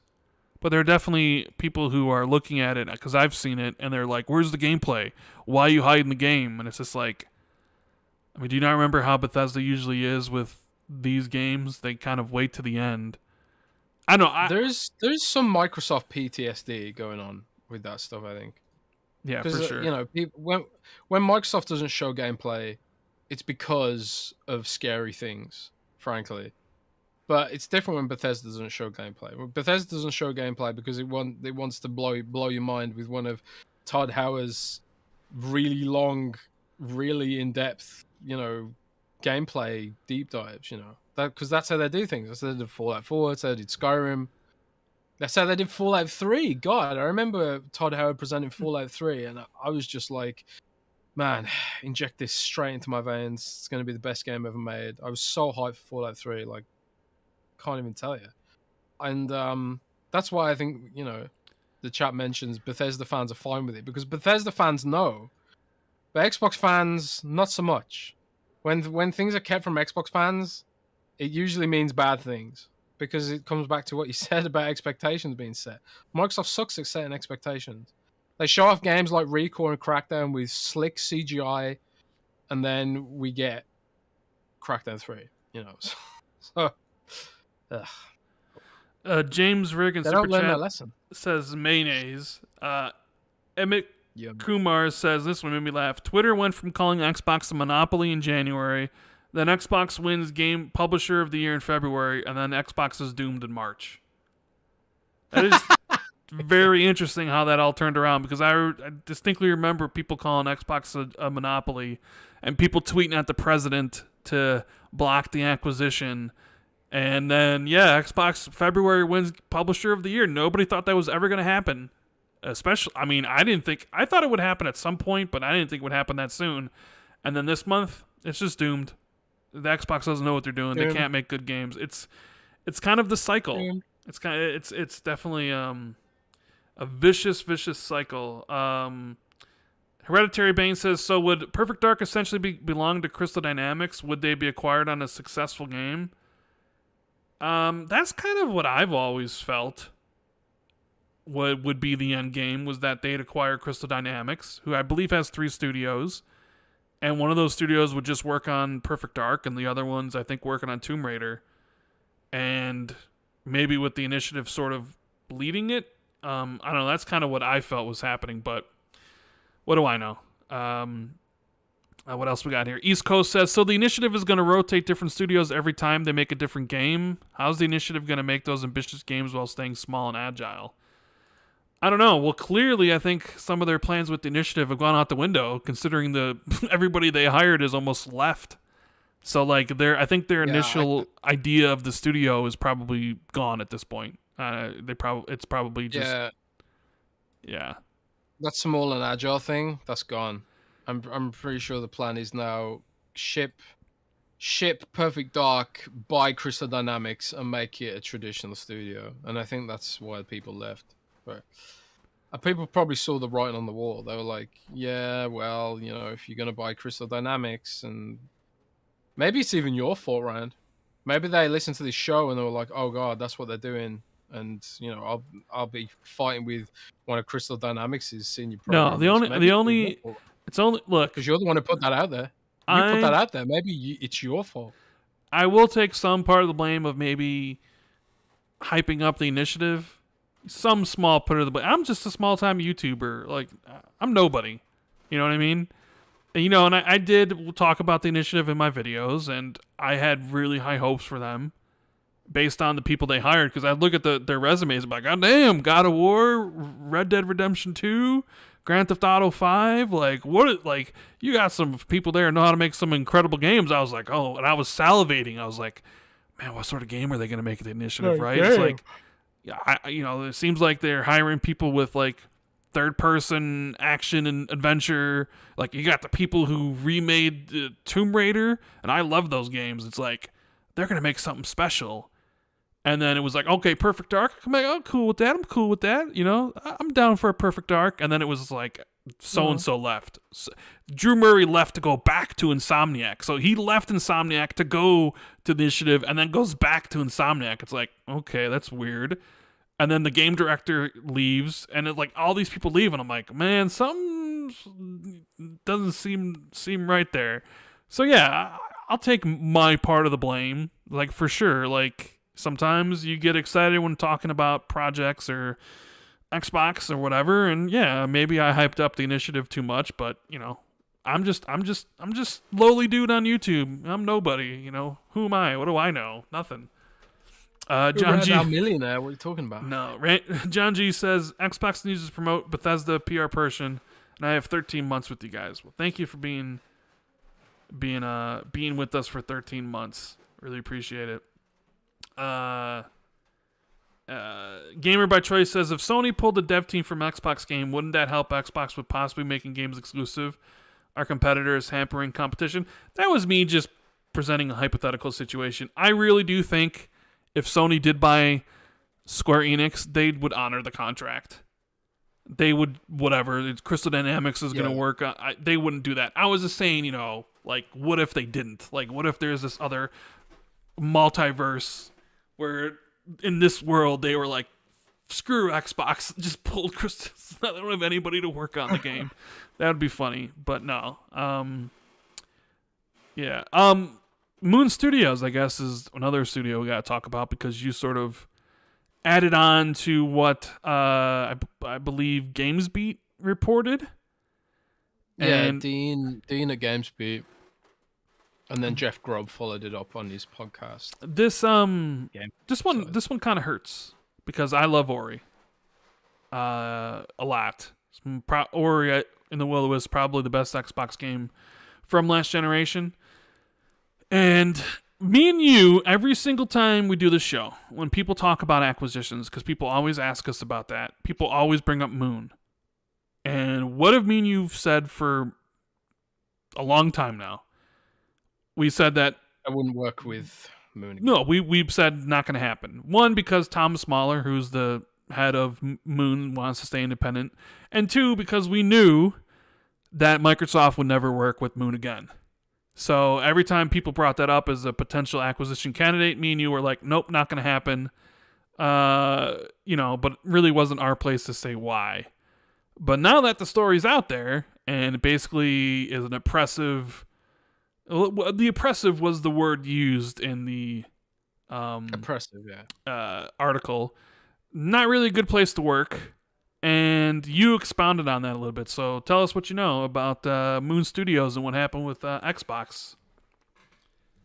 Yeah, so like I don't do this kind of reporting. I'm not an investigative journalist. I'm not that kind of reporter. I don't really speak to sources, and I don't really, investigate that kind of stuff because, it's just not what we do. We're a tech site first, and we're more likely to do guides and product reviews. And it's not really something I've ever been trying to do. I do a little bit of it here and there, but it usually pertains to like leaking stuff early. It doesn't really pertain to investigating. So when I came upon this information, I didn't really do anything with it beyond talking about how I didn't think they'd work with Moon Studios again. I think I literally said that on this podcast. Yes, I we've didn't said think that they'd work with multiple Moon Studios times. again. We've said that multiple times in the show that they wouldn't work Yeah, together. and I didn't think they'd work together, and it's because I'd heard they burnt all their bridges. I'd heard they'd burnt their bridges at Microsoft because of the way certain people at Moon Studios, not everybody, but certain people at Moon Studios, had treated people on the Xbox team. Bullying was a word that was used. Unprofessional, another word that was used. Just it sounds like there's certain people at Moon Studios have really really big ego and think they can just treat people really badly. But the article in GamesBeat, which if you guys are interested, you should definitely read. It went into a lot more detail and it corroborated the impressions that I got, which I didn't report upon because I only had one side of the conversation. I only had one side, and I only had a couple of sources on it. And there's always two sides to a story. And also, I grew up on the BBC, and I don't feel comfortable presenting one side of the story, which I feel like is a very American style of media delivery. And in the BBC, they always present both two sides of a story, by law. And I think there's something about that that's sort of ingrained in me. But I don't know. But I didn't put a report out there because I only had one side of the story, and the side of the story that I had is the side of the story that was presented via way more sources than I had in Dean's reporting on GamesBeat. So that corroborated everything that I'd heard with way more sourcing than I had. And then I put out the tweet to elaborate upon it because I had people were DMing me and they were like, is this what you were talking about on Xbox 2 when you said they wouldn't work together? So I thought, well, I've probably got to put out a tweet about this because people are going to ask me about it. And I put out a tweet, and then some of the ex developers of Moon Studios, or contractors and people who'd work with the company, they reached out to me on Twitter and they offered like more detail, presumably similar things they'd told Dean for his report. And a lot of the questions that I had were corroborated again, from what I'd heard a few months ago, that there was like nastiness and unprofessionalism and stuff like that. But at the same time, a couple of them had said that there'd been an effort to improve and be better, and that things had gotten better there in recent months, after or in the Will of the Wisps, and some lessons had been learned. So hopefully, Moon, the people who work with Moon Studios and the people who were putting out some of this negative energy into the game dev community, because it's a small community. If you treat people like shit in the game dev community, everyone's going to know about it eventually. You can't keep that stuff on the down low because people talk, and if you treat people badly, they'll they'll rally around each other because there's a lot of people, they support each other. one of the things I was told was that Ori and the Will of the Wisps was made in spite of Moon Studios, as if to say like the developers were supporting each other to get through the ordeal in spite of leadership that was treating them badly. That's literally what I was told. So, I was told it you was know, a miracle. I was told by someone on the game that it was a miracle that game even shipped. yeah, yeah. It's a shame, it's a shame, but I think like I wanna hope that they can turn a corner and use it as a learning experience and don't get all resentful that it came out, and double down and think like, well, everyone's against us now, blah blah blah blah, because they ultimately put out two really amazing games, and for whoever has been hurt by this studio and stuff, it really sucks. And I hope the people that have been hurt by the studio, and I know a few people that have been really hurt by some of the comments that were made by certain people high up at Moon Studios.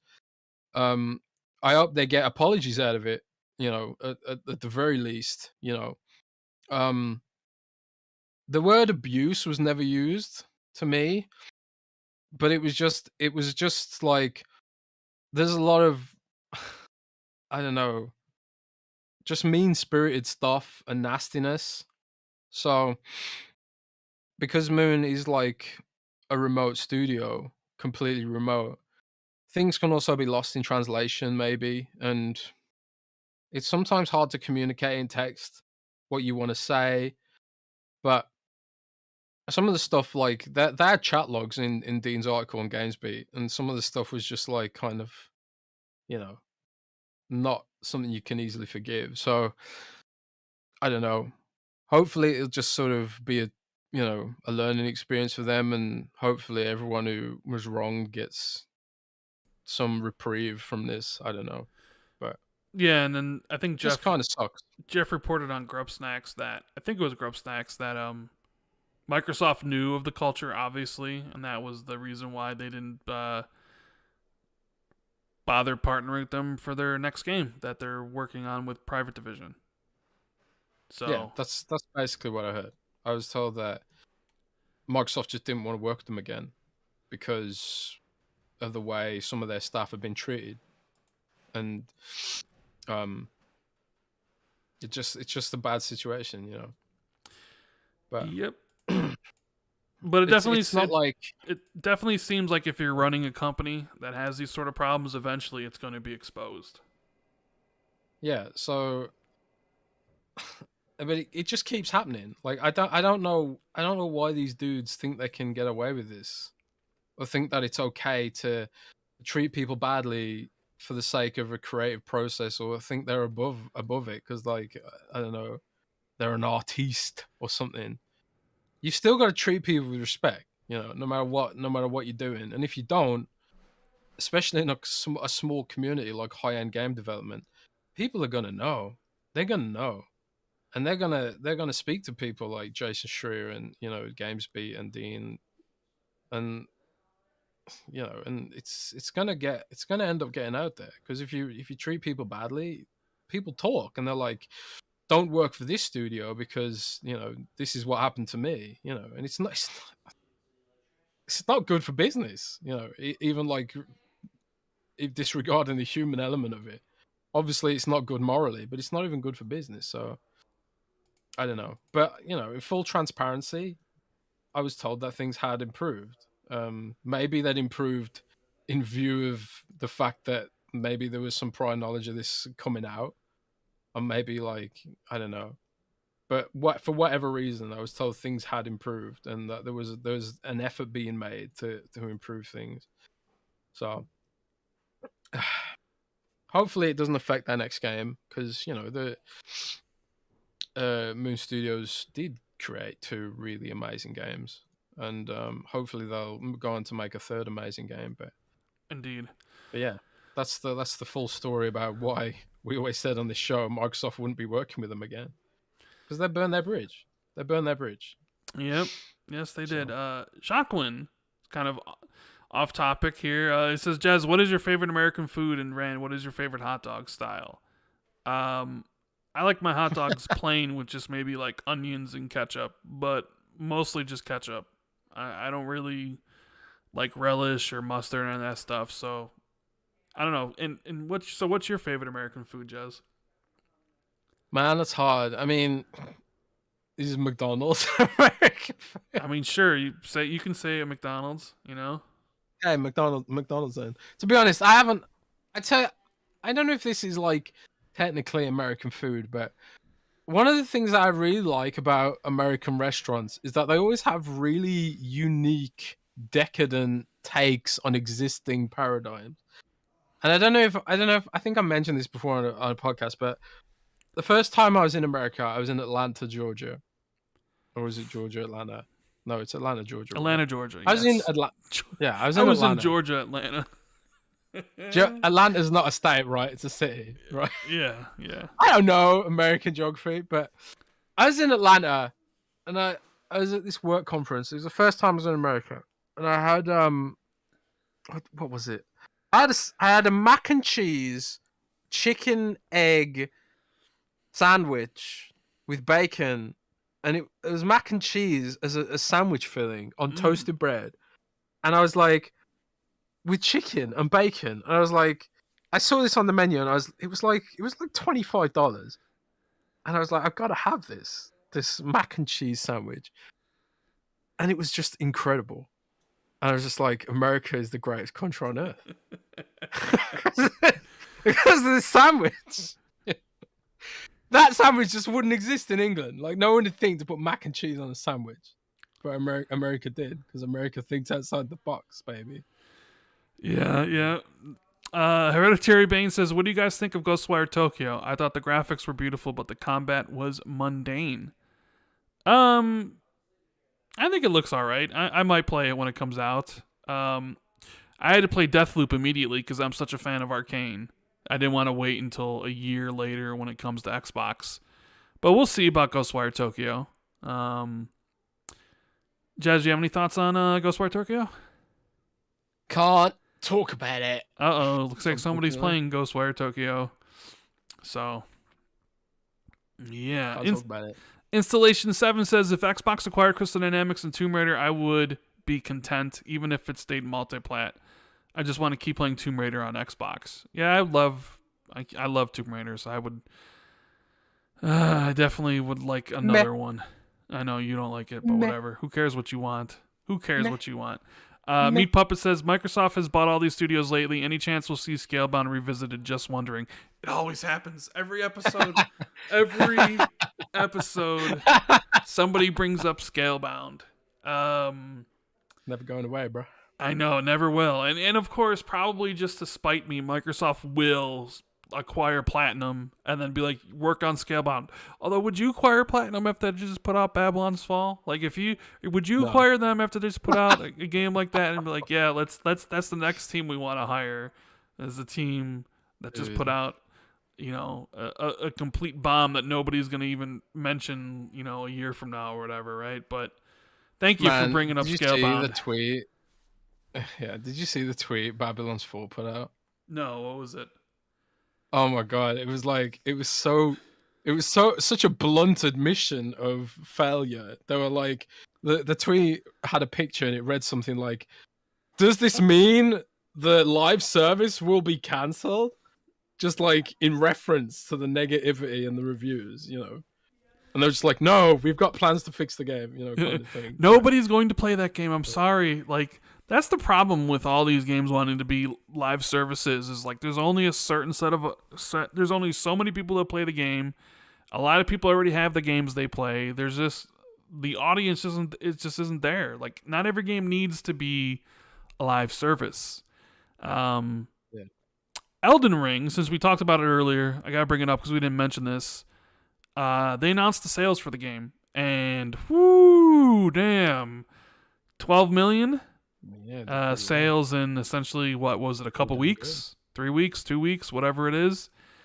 Pretty damn good, right? Yeah, and I wonder, what is going to be the takeaways from other publishers, because you damn well know everybody's looking and being like, we want those type of sales.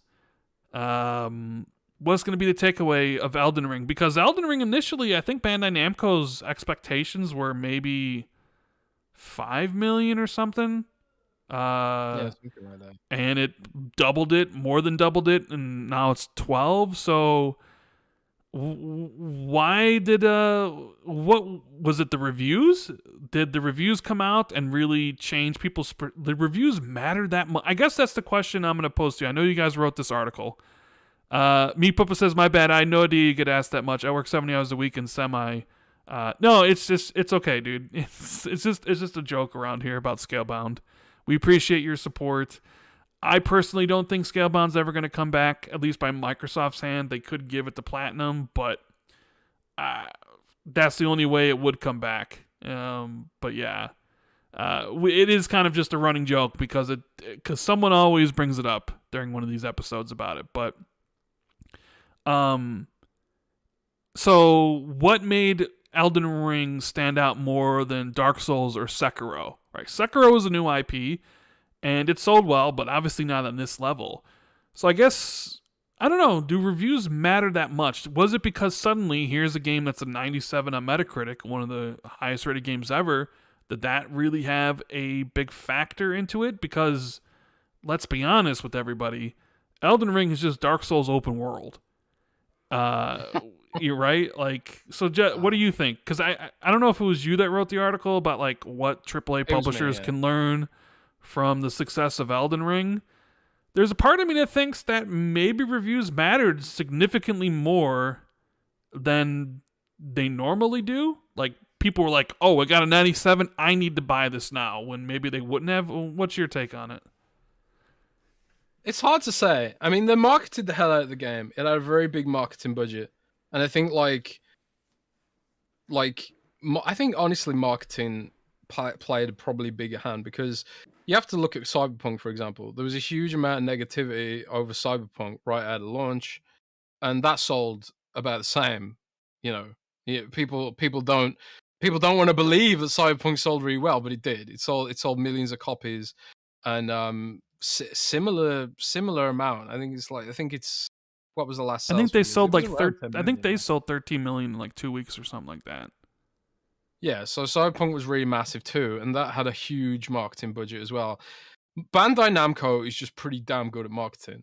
You know, they just are. You know, they publish. I don't think they publish Cyberpunk in America, but they do in Europe. Bandai Namco published Cyberpunk in Europe, if I remember right. Anyway, they published The Witcher anyway, but um, they're just damn good at marketing, and I think that probably had a bigger impact than the reviews personally. But also, like, it just looks really good, and I think like people understand what kind of game it is because it's open world and all that kind of stuff. I think like people like open world, but there's just so many bad games that are open world, and they're all made by Ubisoft. So, I think people really wanted something that was sort of like Skyrim-y, almost, maybe. And I think this is the closest thing to Skyrim we've had since Skyrim itself. In terms of like the things you can do and the experiences you can have and all that kind of stuff. So I think the reviews helped. I think the marketing helped. It's just a really great combination of everything. But what a AAA dev's going to take away from this is a really interesting topic, because whenever these kind of games launch, it changes the industry. Skyrim changed the industry. Red Dead changed the industry. You know, so these like mega blockbusters, they do impact other studios, and they do inspire copycats. Like Assassin's Creed, for example. Ubisoft has no creativity. They don't have a single creative bone in the whole company, and they are aggressive at ripping off other games. And when they went back to famously went back to the drawing board with Assassin's Creed after Assassin's Creed Syndicate, and they were like, what can we do to revitalize this dying franchise that we have no idea what to do with? And they ripped off The Witcher. Assassin's Creed Origins is Assassin's Creed The Witcher, basically. They missed all the important aspects of The Witcher, which was having like an interesting world with good characters and magic and play styles you could customize and all that kind of stuff. They missed all the important stuff, but yeah, it sold well and it was a decent game. It wasn't a bad game, but it's just you can sort of feel The Witcher all over that. So I would imagine that we're probably going to see an Assassin's Creed Souls-like at some point, where Ubisoft's like, oh, okay, what we need is a mechanic where you lose all your stuff when you die. We're going to make it super difficult because that's clearly what made Elden Ring popular. And, we're going to make everyone a glass cannon so you get killed in 2 hits. And they're just going to they're going to miss all the points about it. But I don't know. It's going to be fun to watch, I think. It's going to be fun to watch. It'll definitely studios trip over themselves to rip this game off. Q-Tang Clan says, or not Q-Tang Clan. Oh, no, he did say it. Here comes Jez with his Ubisoft haterade. I thought so too as soon as he said it. It's like, oh, he's talking about Ubisoft again. Here comes his haterade. No, it's definitely going to be interesting to see what other developers take away from the massive popularity of this game and why it sold way more than when even Bandai Namco originally thought. 'Cause 12 million in a couple weeks, it's like, that's reserved for the mega blockbusters. And Dark Souls, as popular as it is a niche franchise, right? And for whatever reason, this one just kind of blew out. And does that mean like From Software was so anti-mainstream that it came back around and now they're mainstream? Kind of. It almost seems like it. I'm interested in seeing in a couple years from now what sort of copycats we get and what sort of the AAA studios learn from it and what they think was the reasons why it was as successful as it was. Space Dovakin says AC Black Flag was really good and original. Assassin's Creed 2 is a great game. Black Flag was great. Black Flag is a fantastic, but I think Black Flag was the last one that I really enjoyed because it had something new. The ship combat stuff in Black Flag was incredible. Well, I think the reason Assassin's Creed went down the drain was, they were doing them yearly, right? And Assassin's Creed 1 was a really interesting concept, but I don't think it was done well. Assassin's Creed 2 I thought was amazing. And then eventually you came to Unity, which was, I believe, around the launch of the Xbox One and the PS4, and it was just a disaster. It was so much a disaster that it affected the next game. And that's one of the reasons why Syndicate didn't sell. But you can't just Assassin's Creed was a big part of Ubisoft's yearly revenue, so you can't abandon the franchise. So you got to go to the drawing board, and they went to the drawing board and come up with Origins, which was kind of a mix of Witcher, which had come out in 2015, and a lot of developers copied, and sort of like Dark Souls, and it became bigger than ever. I mean, they just said, I know you say Ubisoft, no creative bones and you're haterade on them, but I mean, people love Valhalla, Jez. They say it's the biggest and best selling Assassin's Creed of all time, essentially. People still love that franchise. So why is it so popular? It just is. People like that idea of just being an assassin, I guess. I mean, I don't know. But you're not an assassin in it. You're a bloody Viking. Well, people like being a Viking too. Right? It's Skyrim. I like it because it's Skyrim. Okay, fair enough. But people really like Assassin's Creed. Anyways, Hereditary Bane says, Rand Jez, if you could work for any Xbox studio and will include Activision 2 as devs, which studios and why? Oh my god, I would take over Blizzard's writing stuff. Oh yeah, I knew you'd go work for Blizzard. Oh yeah, baby. I'd be fixing WoW, making it great again. I'd fix every single problem with it. I'd make it the best game ever made. Blizzard, just hire me. I'll do it for free. I Mm. will fix WoW for you for free. You don't have to pay me a damn dime. I'll do it for free. I don't know who would I want. I don't know that who would I easy. work for. I mean, my love of Halo would say would want to work for 343. Could it be like, imagine being the person that saved, or helped Halo, regain its glory. Like, that'd be amazing. But I don't know if I'd want to work on that.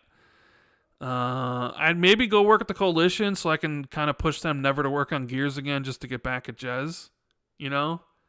Kind of whisper, and guys, do we really want to work on Gears? Like, how about we do something different just to have Jez cry? Because there'd be no more Gears games. Well, I don't know. Who would I want to work for? That's an interesting question. I mean, I really like Arcane. I don't know. Maybe them. Maybe id. Maybe id might be nice. Yeah. So we got the Halo TV show coming out next week. The reviews have kind of been, some have been positive, some have been negative. But Xbox Game Pass is going to be offering subscribers of Game Pass, basically 1 month of Paramount Plus, so you can check out the Halo TV show when it comes out next week. I would recommend, if that's the case, if you don't have Paramount Plus, wait until like the show's finished, and then get the month of Paramount Plus, and then just watch all the episodes and then cancel, so you don't have to pay for it. That'd be the way I would just go. pirate it, because we don't have Paramount Plus in Europe. So pirate that shit. Man, I have like when a company like as big as Microsoft doesn't release stuff simultaneously in Europe, I suddenly become a massive fan of piracy. Strangely, somehow, magically. That's weird, isn't it? Yeah, you don't care about Halo, so why would you pirate it? You don't even care about it. Yeah, you're right. I'm not gonna pirate it because I don't. What we should do is I should get you to watch it so we can talk about each episode on the show and what you loved about the new Halo TV show. Yeah. Gran Turismo. I feel like we need to talk about this. Did you hear? What's the topic? It was a topic. Did you see what went down with Gran Turismo 7? I saw some. Can you give us full-blown details? Because I don't really follow PlayStation so much. So Gran Turismo 7 came out, got pretty good reviews, 88. Then the microtransactions went live. A lot of people complained about it. Like, with Forza Horizon 5, you can't buy cars for real money. They do sell car packs where, like, for $8 you can get like 5 cars or whatever. But in Gran Turismo 7, you can buy individual cars for, set amount of money. And like the really expensive, really rare cars are like super expensive, like up to like $40. And, none of the reviews really talked about it, whatever. People were upset, as they usually are when microtransactions are involved. Like, you want me to spend $40 on this car? Like, that's absurd. And whatever. So a couple days ago, they were going to put out a patch which dramatically reduced the payouts for some of the events, because some people were using the same races over and over again to grind for credits to be able to afford some of the cars. And, well, in a game that's selling microtransactions, we can't have that, Jez. We can't have people easily getting credits, at a high enough clip, especially when we're selling, microtransactions. So they reduced a lot of the payouts in some of the races. And when the patch came out, they took the game down. And, well, the game was down for over 30 hours. And people were clowning PlayStation because of it, because people were even dragging up the tweet about how from 10 years ago, how Sony said that a PS4 disc-based game would never have to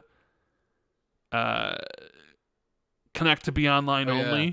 And, well, Gran Turismo 7 is a PS4 disc-based game, even though it's also on PlayStation 5. So people were clowning it for that.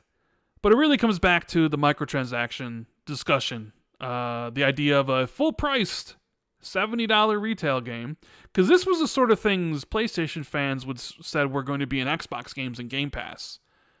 That Game Pass is going to be filled with low quality, microtransaction, live service garbage, right? But Forza Horizon, ever since Forza Horizon 7, if you recall, when they had loot boxes in Forza Motorsport 7, but not for real money, just for credits you earned in game, and for, if you recall, so many outlets were, what's the right word I'm looking for here? They went on this crusade against Forza Motorsport 7. Do you remember this? How insulted they were? Yeah, I do, yeah. Right? But Forza Motorsport 7 never sold anything for real money. They didn't sell cars for money. It was just loot boxes.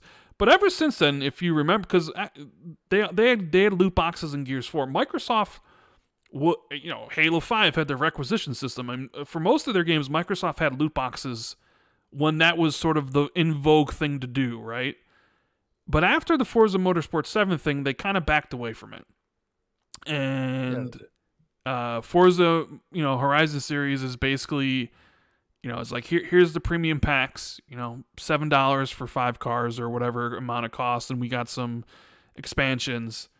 So it's interesting to me that the future that a lot of PlayStation fans worried about would be in Xbox games, because of the Game Pass thing and the free, actually ended up in a full-priced retail game that has no reason to be online only. It's a single-player game, right? Even though there's multiplayer, but like the single-player portion, like why does that have to be online only?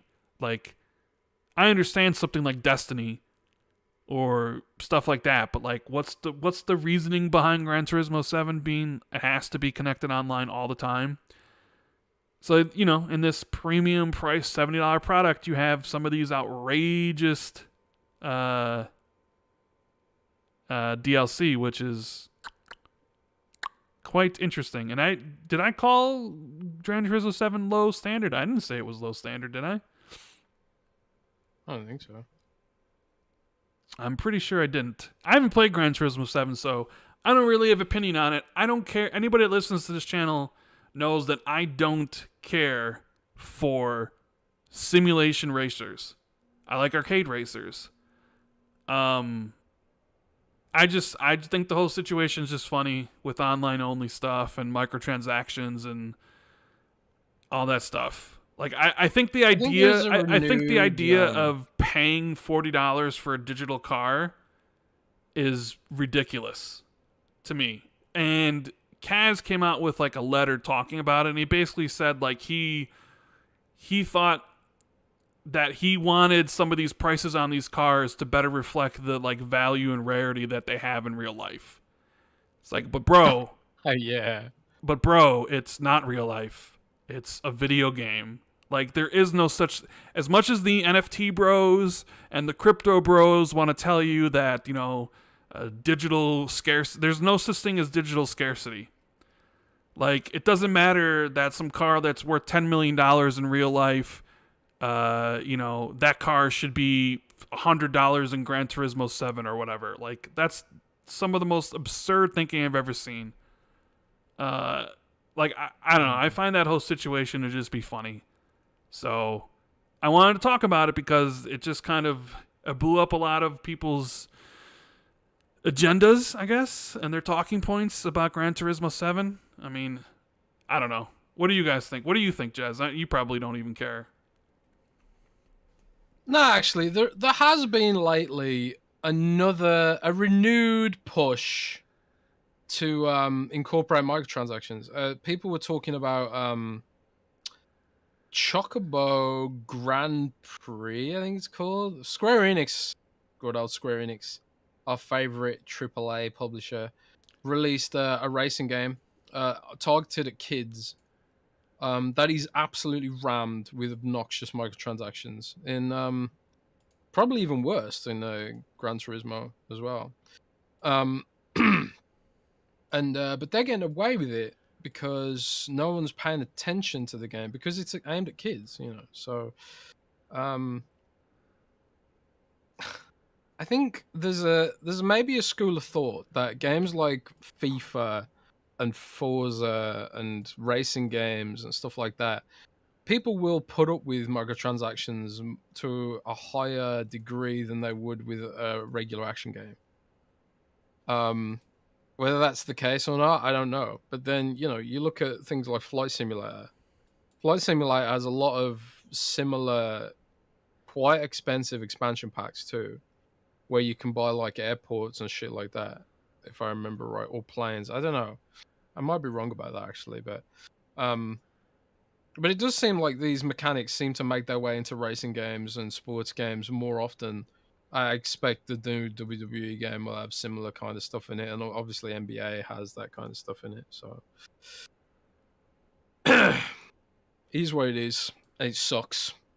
And it's on us as content creators and the gaming community and you guys to push back on it ultimately, because if we don't push back on it, then they'll keep doing it. Unfortunately. Yeah, no, I mean, I just particularly don't. I mean, for the most part, I don't really have big issues with microtransactions. Um, like in Halo, it doesn't bother me that they're selling all that stupid stuff because I'm not going to buy it because I don't care about cosmetics, right? And I'm certainly not going to buy a car in Forza Horizon 5 if they were selling them individually because it's not worth it to me. Why would I spend $20 on some car in a digital game? Like, why would I spend $10 for some stupid cat ears in Halo? But I know I'm probably like not the target audience for that, and a lot of people do care about cosmetics, and a lot of people do care about that stuff, and I probably need to be more. I don't know. I need to think more beyond my own personal preferences, which is why I don't spend money on microtransactions most of the time because I think most of them aren't worthwhile. Like if you were gonna sell me like XP boosters that make me getting XP faster and easier, I would actually consider that more than I would consider, oh, look at that cool sword that does nothing different than the sword I currently have, but just has, red emblazoned on the hilt and a black blade, right? Some people get off on that shit. Some people be like, I need that. Look at that cool looking sword. Look at that cool looking armor. I need to. How much is that? $20? Oh, let me log into Fortnite. Like, I want to be Spider-Man. I'll spend $20. Like, there's no world I would spend any of my money on any of that garbage. And because I think of it, I didn't think of it as garbage. Why would I want any of that stuff? But if you were selling things to make games, I don't know, some part of the games like a little bit easier, I actually have thought about buying those XP boosters in games because that actually directly impacts what I'm playing. Like cosmetics don't. But normally, most of the time, I don't buy in that stuff anyways because I'm Randall cheap when it comes to microtransactions. Yeah, I buy tons of games, $60, $70, normally because I game share with somebody. So for me, it's like I buy this game and then you buy that game. So essentially every game's $30 or whatever, $35, because that seems to be the new price. I don't know if you saw, but Hogwarts Legacy is listed as Amazon for next gen is $70, Jez. So we got Warner Brothers gearing up to move to the $70 price point of next generation, of course, we all knew that was going to happen as soon as Sony decided that $70 was going to be the standard for their games. Basically validating Activision and 2K and everybody. It's only a matter of time before everybody's games are $70, especially when it doesn't really seem like there's any drop off. But I don't know about like microtransactions. They make so much money. We saw how Activision posted like what $5.3 billion or whatever it was for microtransactions in their games in the past like fiscal year. People care about cosmetics. I mean, I don't, but I guess I'm really in the minority. I don't care. And I guess you can make the argument that the companies are exploiting people's desire to look different in their games. And people like me will say, well, that's fine because it doesn't affect gameplay. But maybe it does really matter. And maybe I should push back on it more. And I am grateful that Xbox has moved away from, in some of their games at least, like Forza's moved away from selling individual cars, and it's just like, hey, here's a pack, $8 for 5 cars. If you don't want it, you don't need it because we have all these other cars, But yeah, the microtransaction thing is just something that sticks in. Just some people just really hate them. Some people like me, it doesn't bother them because I'll never buy them, and some people love them. It's just, where do you sit on that? Are you someone who buys, like, were you buying Gears cosmetics? No, you probably weren't even. You probably don't even No, play that stuff. So dude, I'll buy cosmetics if they're cool, but the problem with Gears cosmetics is that, and like Call of Duty cosmetics, they're often just a texture. You know, I don't care about giving my gun like some stripes or whatever. But Monster Hunter had some really great cosmetics and like stuff that could make your character look better and stuff like that. World of Warcraft has some pretty cool looking mounts in their cosmetic store, like horses you ride on and stuff. But if there's some effort put into them and I think they're valuable cosmetics, yeah, I'll buy them sometimes. I bought loot crates in Overwatch as well when there was skins that I really wanted, but they were 3D models that looked really good. They weren't just like stupid textures or whatever. Like Call of Duty selling like literally red dots on for laser sights on their stuff. So it ultimately comes down to if you think it's worth the money, if it's value to money to you. Like, I'm also the kind of person who only owns one pair of shoes, you know. So I'll buy like something in Monster Hunter, cosmetic in Monster Hunter. I never really care about buying more than one pair of shoes because, I don't really care about how I look in the outside. So I guess it depends on the person. See, I think like as long as it doesn't affect gameplay and it doesn't sort of provoke that gambling addiction sent part of the brain, then I ain't really that bothered about it. But I don't know. I guess for me, I it's think, and it's egregious when it's pushed on you. One of the cool things about Monster Hunter World's cosmetics were there was no store link in the game. They don't push it on you in the game.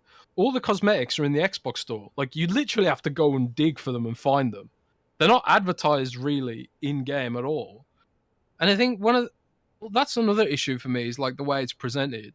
Like if I go into a menu in Assassin's Creed or whatever, there might be a pop up like, oh, new cosmetics available. Like, and I feel like I'm being marketed to. I feel like I've paid $70 for something that has ad breaks in it.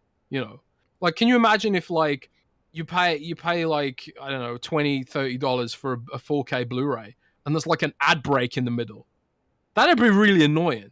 But that's kind of what they're doing when they put like a store inside a $70 game because it's like every time you press the start menu and you see there's this big storefront, it's almost like an ad break. So it is kind of irritating, and it just kind of detract from the purity of a boxed experience, right?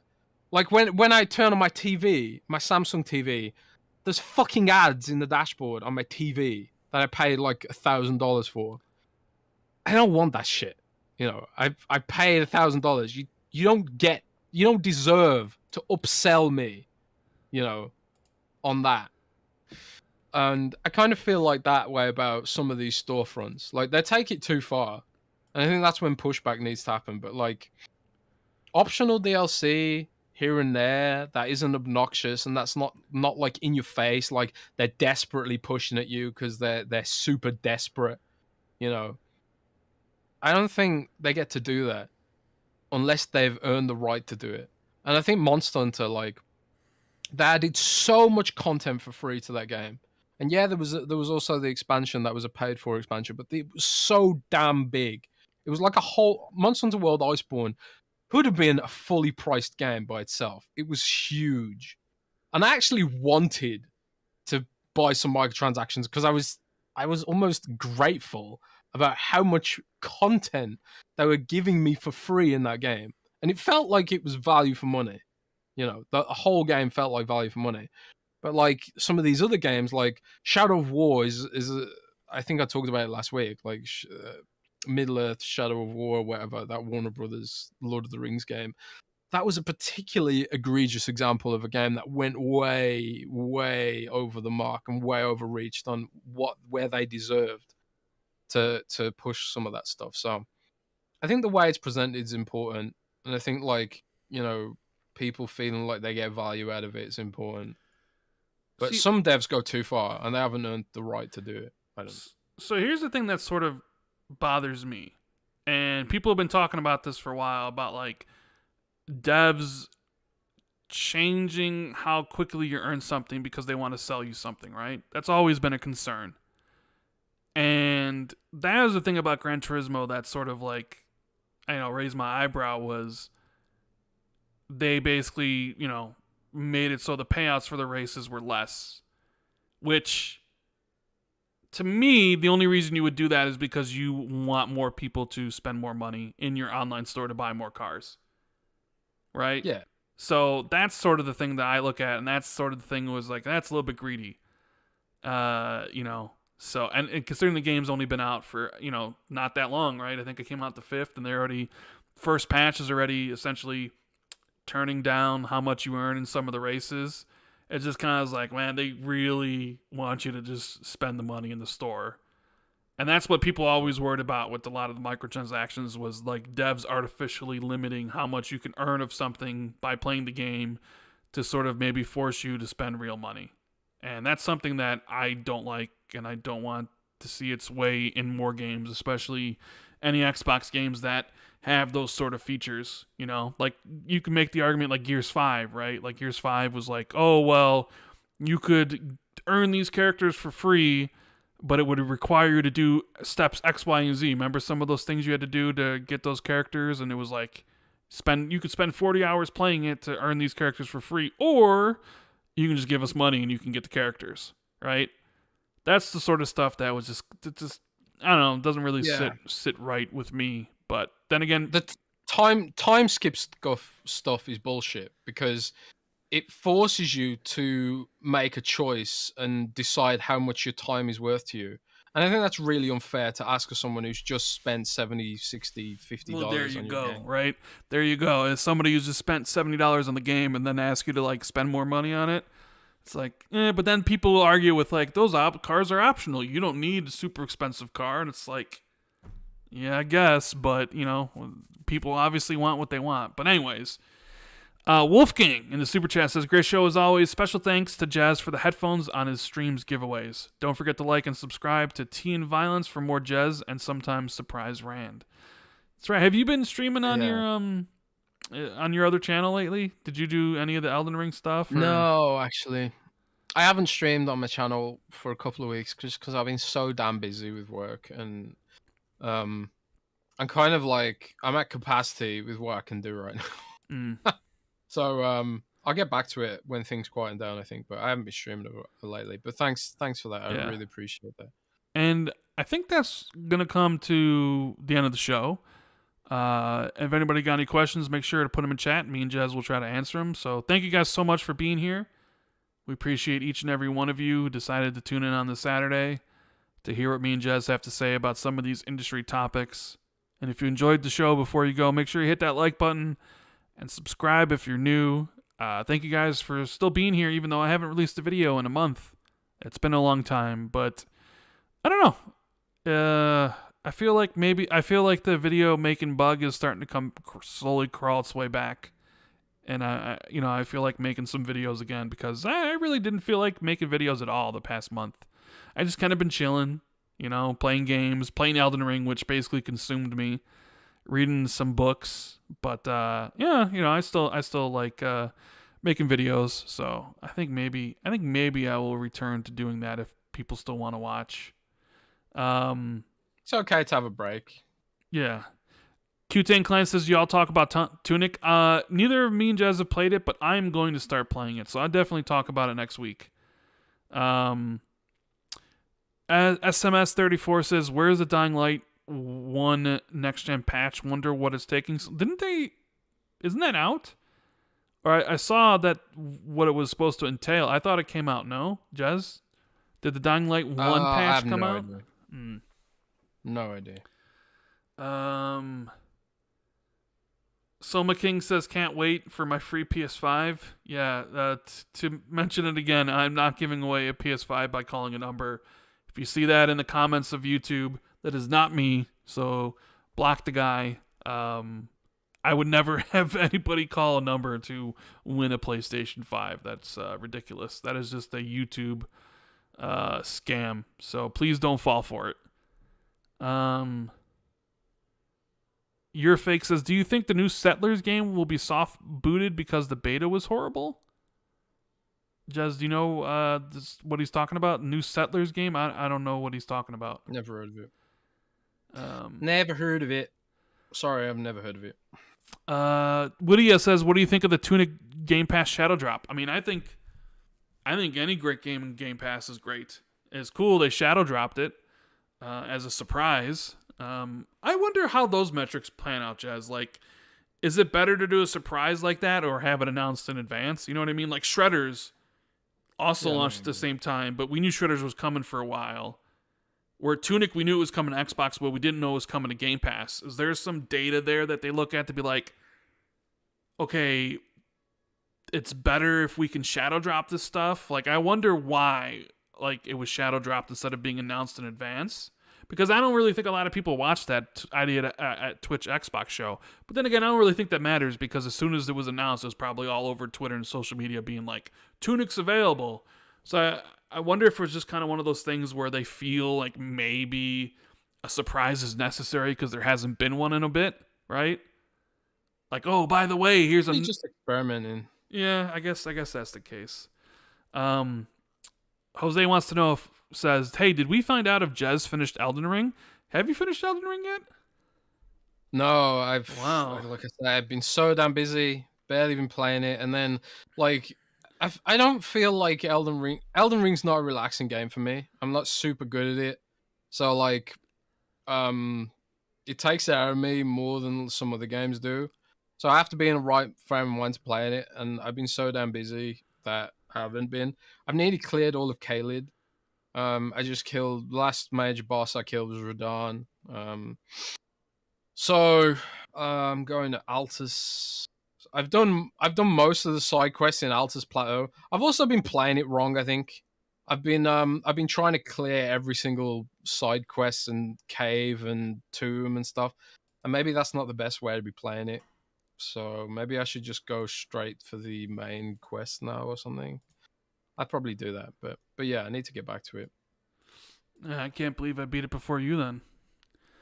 The Dying Light patch only came out on PS5 for now. Yeah, you are a busy boy. Jose wants to know what book am I reading now. I'm reading Morningstar, which is the third book in the Red Rising saga, which is actually pretty good. The first book was kind of so-so.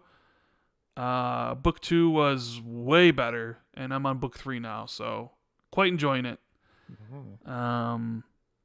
Yeah. So I think that's all the questions I see in chat. So thank you guys. This will be uploaded to the usual podcast formats pretty soon. Probably tomorrow, early in the morning or whatever. And we'll be back next week for another episode of the Xbox 2 podcast. So enjoy the rest of your weekend and keep it gaming, guys. Later. Bye.